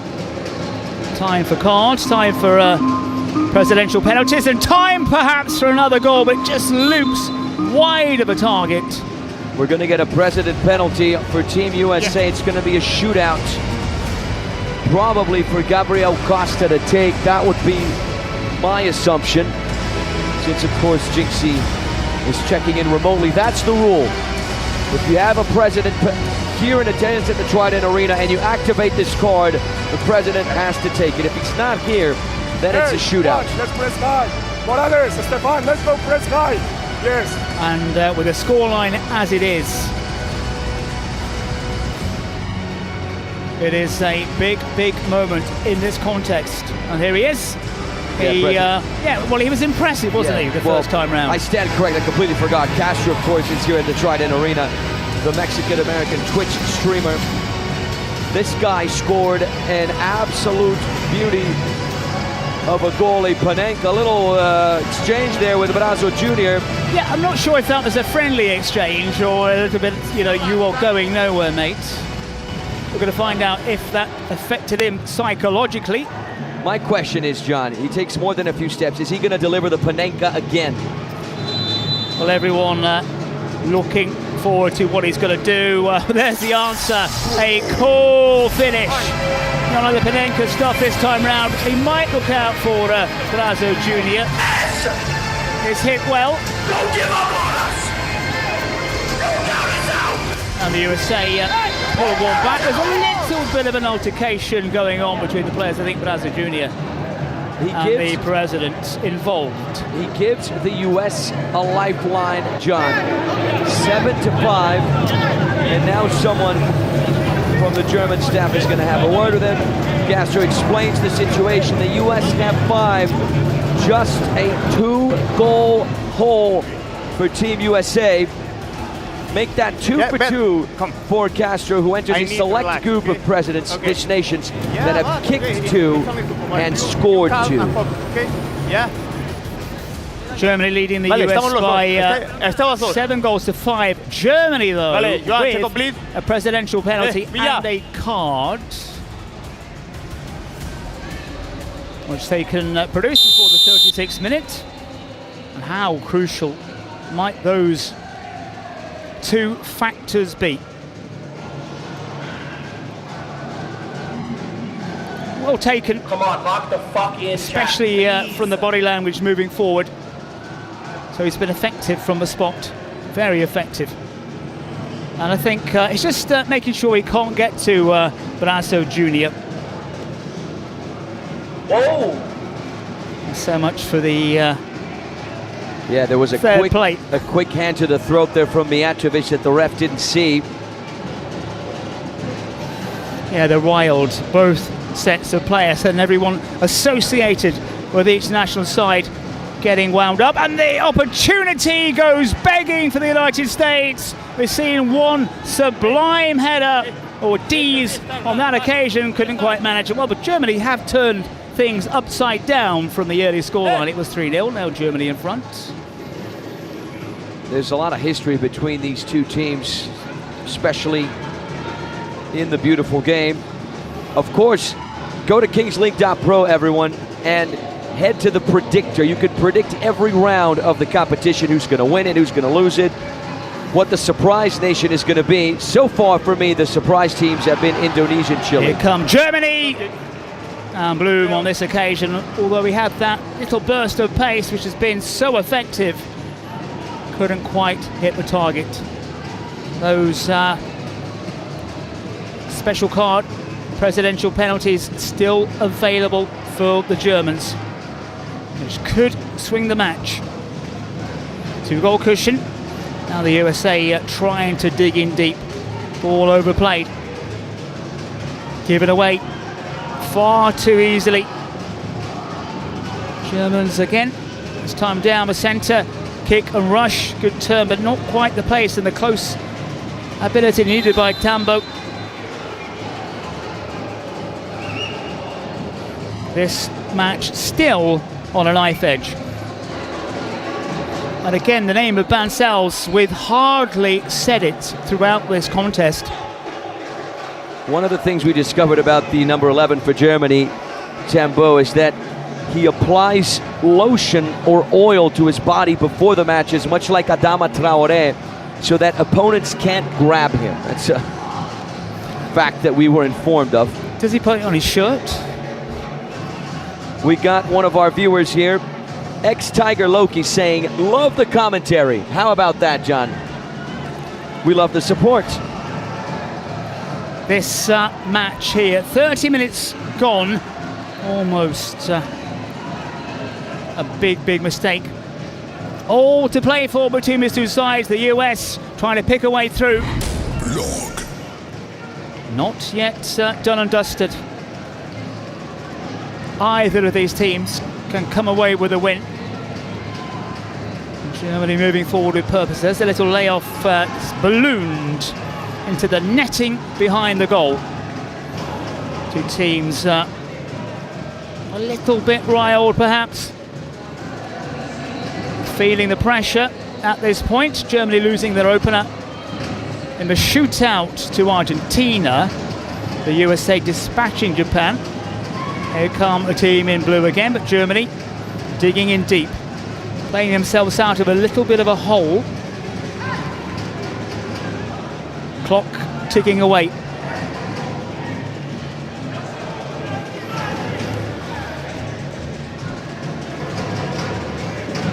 Trident Arena just a little bit subdued as this one hangs in the balance.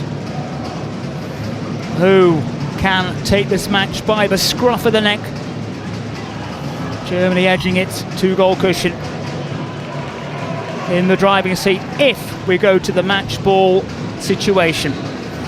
And Anthony as well, I'm waiting for this card. I'm waiting for the presidential penalty as well, which could be crucial here because Germany can play those two factors when they feel like it. Yeah, but since Papa Plate is checking in remotely, that president penalty for Germany will be a shootout, most likely for Sequinho to take, and Sequinho did score one against Argentina. Good footwork from Costa. Scored that brace early on when the USA were commanding this match and looking very good indeed for that 3-goal lead. Trying to pick a way through the blue shirts against a resilient German side driven in low. No way to get that ball inside the area. Make sure to get your tickets to the final, everyone. We're going to have a special performance from these three guys you see right here, heavy hitters of the Brazilian music industry. DJ Japaenica, MC PH, and MC Marques. They're going to be performing La Vem Golaço, which is the official anthem of the Kings World Cup of Nations here in Brazil, a song that is an absolute hit. It's always in my head, and it's playing across all of our broadcasts. Rock Bancel, still the star player, but we haven't really seen a lot from him. There he is now. He's been anonymous, hasn't he, so far? And Costa as well has faded from his contest. Here's Bancel's knee to knee. A little bit painful for both players. We have a precedent penalty on the German side. Most likely a shootout for Sequinho to take. Sequinho scored in regular time against Argentina from the shootout, but he missed one when we enter the shootout mode. So here we go. Who's it going to be? Is it going to be Sequinho? From the looks of it, no. I can see from up here it's going to be Brazo Jr. or no, or rather Sinochak. The next first fault and after shootout. Who did score one of the goals against Argentina. The next. No, and as, yeah, I said it before, just to reinforce, of course, it'll be a shootout because Papa Plate is not here at the Trident Arena. Well, that's first and after penalty precedent. Isak finds himself carded. And after penalty precedent. And it was really a con job there. Hey. Mijatovic just falling to the floor. He deserved a card for his theatrics. No, key players. You see the replay. You're going to see this man here with the multi-coloured hair. Hey, Mijatovic dropping to the floor with ease. I think our referees maybe exaggerated the cards. He could have done a quick work between the two players. But there's been this little bit of gamesmanship here going on between these two teams. There's a little bit of a rattle going on. Yeah, Mijatovic is a little bit heated of a player. Well, he's got time now to relax a little bit. Likewise, Imsak, a key player for the Germans. We'll get to see that shootout shortly. The number 7 for the US, another Brazilian-American, Gustavo Gomes. The USA finding it hard to pick a way through. So now both teams, they have 5 outfield players, right? Since Imsak is out for Germany, Mijatovic out for the US. Germany still have their secret card. And now the precedent penalty, which of course is a shootout now for Sinochak to take. It'll be him versus Boyle.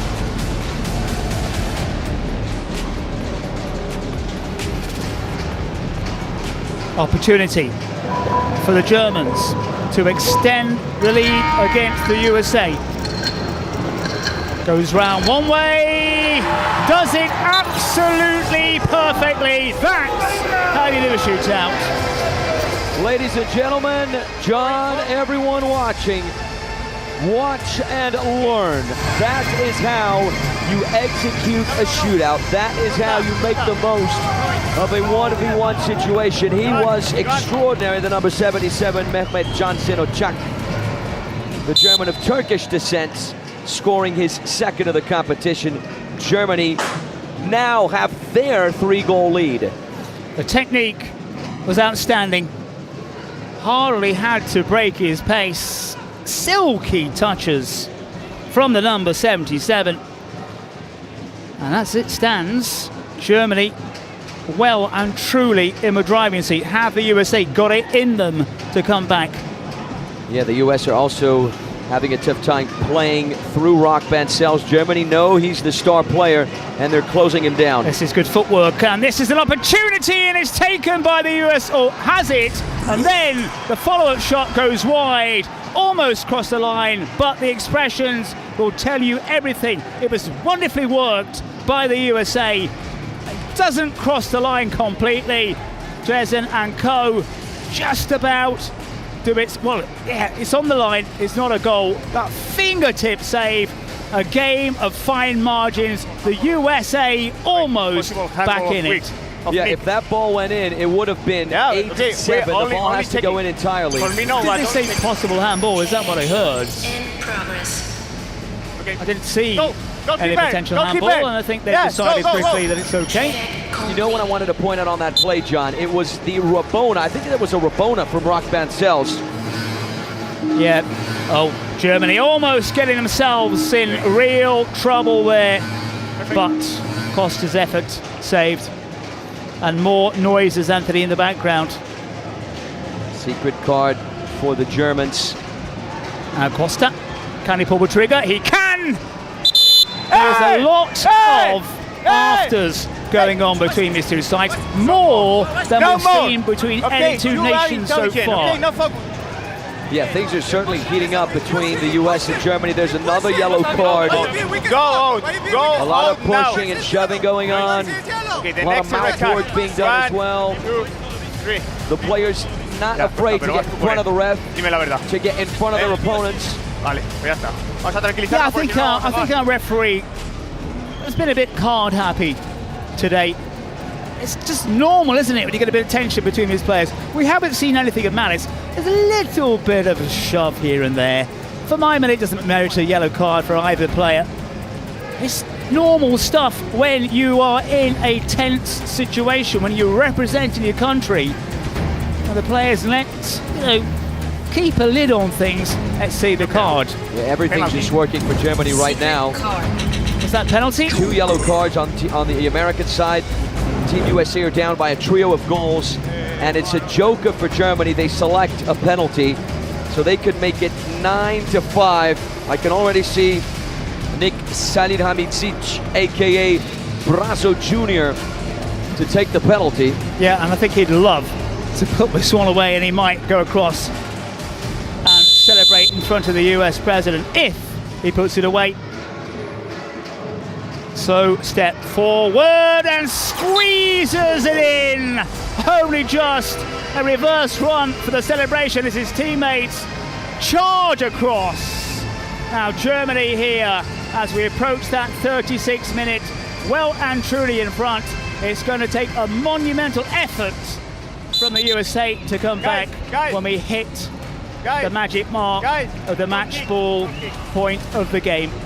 That is how you execute a penalty kick in great fashion. Jinxie is banging on his desk there. I bet it's not his iPad. Well, someone told me, John, if there's something wrong with your iPad and the screen isn't working, you bang it on a couch and it fixes. Yeah, that was me, but I didn't. I can assure you, anybody who's got an iPad, do not do that with your iPad. Look on YouTube, there's lots of things how you can fix an iPad. Little less force. Frustration coming from the USA. So now the US are only 1 man down. Morales cannot play for the next 90 seconds. And we are at the big moment. Germany now needing just another goal to wind things up. Well, fortnight above the match ball. And what made my day was seeing that South Park has arrived in Fortnite, and it comes with everything. Cartman, Kenny, and the rest of the gang, as well as new items and other changes. If you're a fan and want to experience it firsthand, check out the link in chat. Great stuff. Get into it if you've not had a go beforehand. Tensions have been mounting here. Germany 1 strike away from clinching this contest. Yesterday we went into match ball mode with Brazil down by a couple of goals.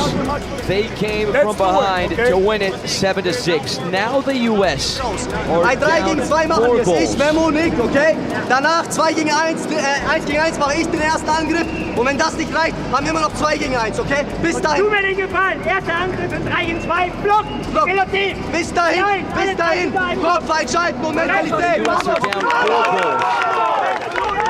Match ball mode will start 5v5. If the US can come back, John, this will be the biggest comeback in the nations thus far, but it's not likely, of course, not statistically speaking. So Germany just needing 1 goal yesterday evening, much tighter between Qatar and Brazil. Brazil did the job coming from behind. It will be fascinating to see if the USA could follow suit, but they've got the bigger task. One of our viewers saying here, it's like World War II all over again. Well, check out your history books, because I think you might find the result was slightly different than the scoreline is right now, and the countries involved as well, and who came out on top. But you never know. There's been a lot of theatrics in this match. It's been a niggle game between these two nations. Two players, a little bit of contact again, making the most of that contact. That's a foul right there. And it's a yellow card. Penalty shootout. And it's going to be a shootout. Shootout, yeah. I think we've seen some dubious decisions tonight. I think the cards have been flashed on far too many occasions, and the players, once they know a referee is going to step in with cards and decisions, they will come on with it even more. But this is a very good opportunity for the USA just to worry the Germans. Let's not forget we're in the reverse countdown now, and when we lose more players, things become even more interesting. It's Rock Bancells this time. Comes forward, covered by the keeper. It's not been Bancells' night. So far, it's not been the USA's night as well. That was a golden opportunity, Anthony, and it's gone by the wayside. If you do the math on the timer there, for basically a minute and a half, the US will have an extra player.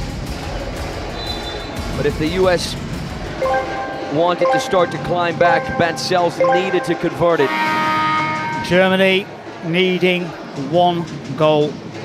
A reminder, get your votes in for the MVP. Choose the name of the play. You can do it in the chat. You may not have much time. Germany are in possession. Germany confident. Sequinho. Sequinho goes one way, then the other. It's got plenty of support.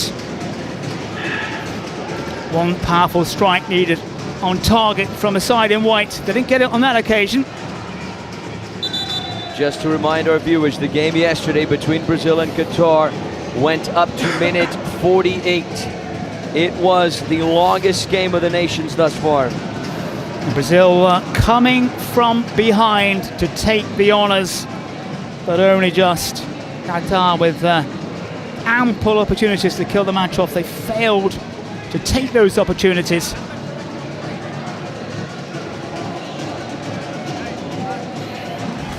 The USA hanging on from what was a promising start. A 3-goal lead turned on its head.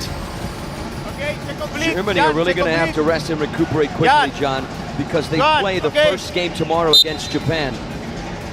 Crazy. The US play as well, but a little bit later against Argentina. Mijatovic.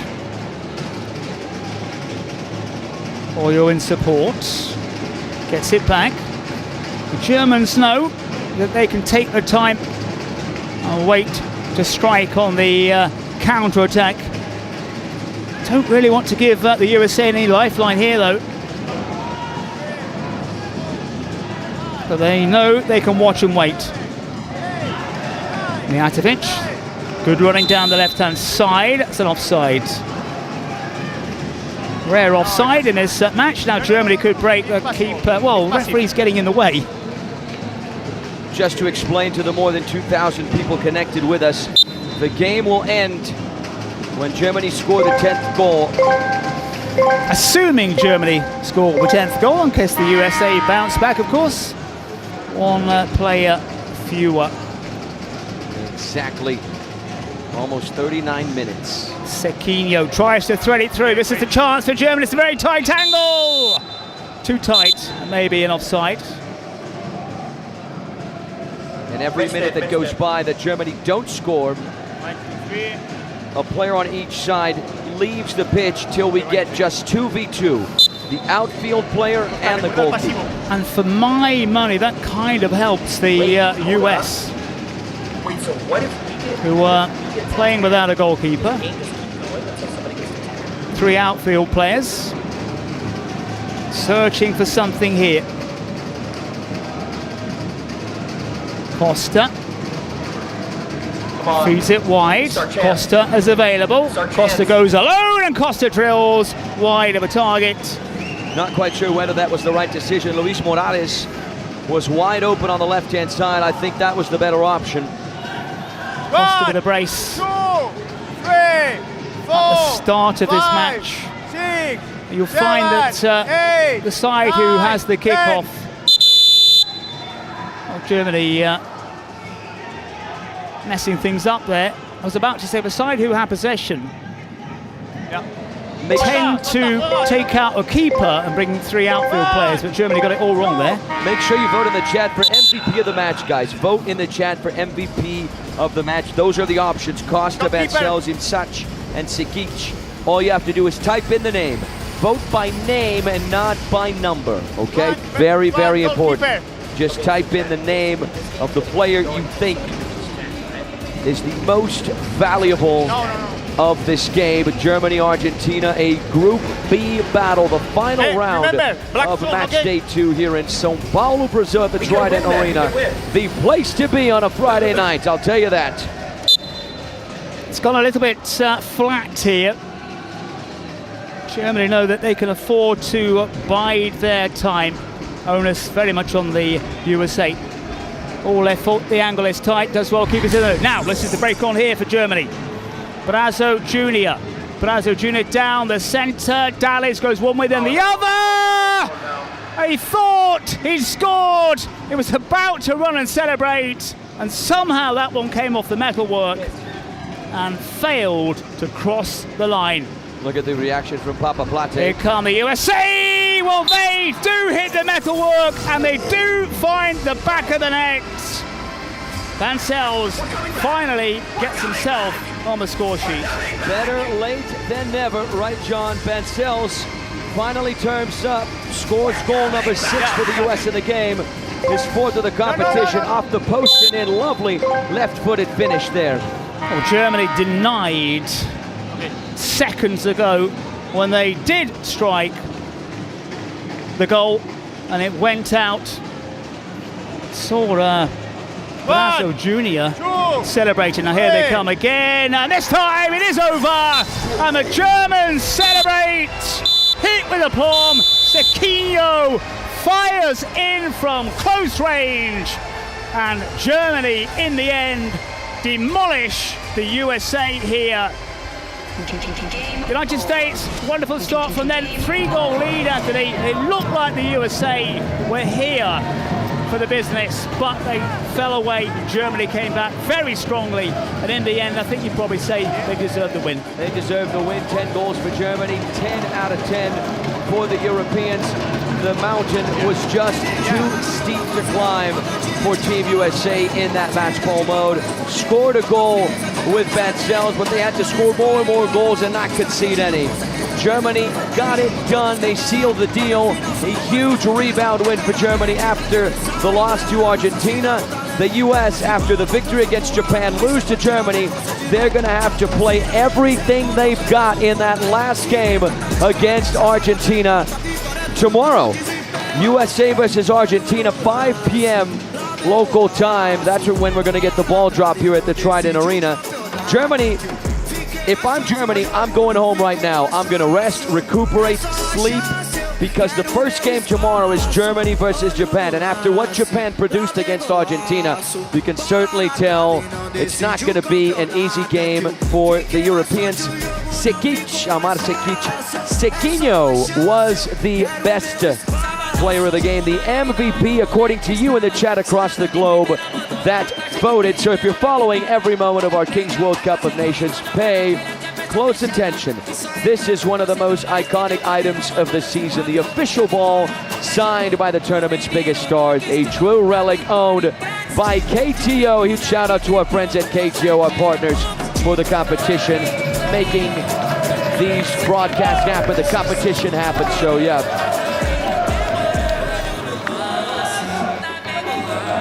Here are the results of this final round of Matchday 2, Friday, January 9th. Indonesia, a dramatic shootout win over Saudi Arabia after a 3-3 tie in regular time, and then a 16-goal shootout between Germany and the US. Germany winning 10-6. Let's have a look at the standings right now. This is how the standings are looking after Matchday 2 is done and dusted. Chile at the top of Group A, Argentina at the top of Group B, Italy at the top of Group C, Spain at the top of Group D, and in Indonesia, would you look at that, stunning the world at the top of Group E. Keeping in mind, the top team from each group will advance to the quarterfinal. The second team will go to the last chance alongside the third, or the best third-placed team. Team photo here for Germany. Congratulations to the Europeans. They were the better side. They deserved the win. Coming from behind, they were down 3-0 at one point, John. I think we got to point that out. What a victory for the Germans. Once again successful against the U.S. on Brazilian soil. Yeah, all the noise coming from the Germans. That's what we've got tomorrow. 5 big games to look forward to from 2 p.m. local time. Yeah, this is how we begin match day 3. Germany versus Japan. Japan with back-to-back losses. They're going to take on Germany. Mexico facing Indonesia after beating India 18-2. France, after the win against Algeria, they're going to face Poland. Poland coming from 2 losses. Argentina going to face Team USA. That's going to be a big game. And then the final game is between Spain and Qatar. That's Brazil's group, Brazil in Group D. So that is a very important game for the home side. Brazil will be keeping a very close eye on that clash between Spain and Qatar. All right, John, we'll see you right back here tomorrow.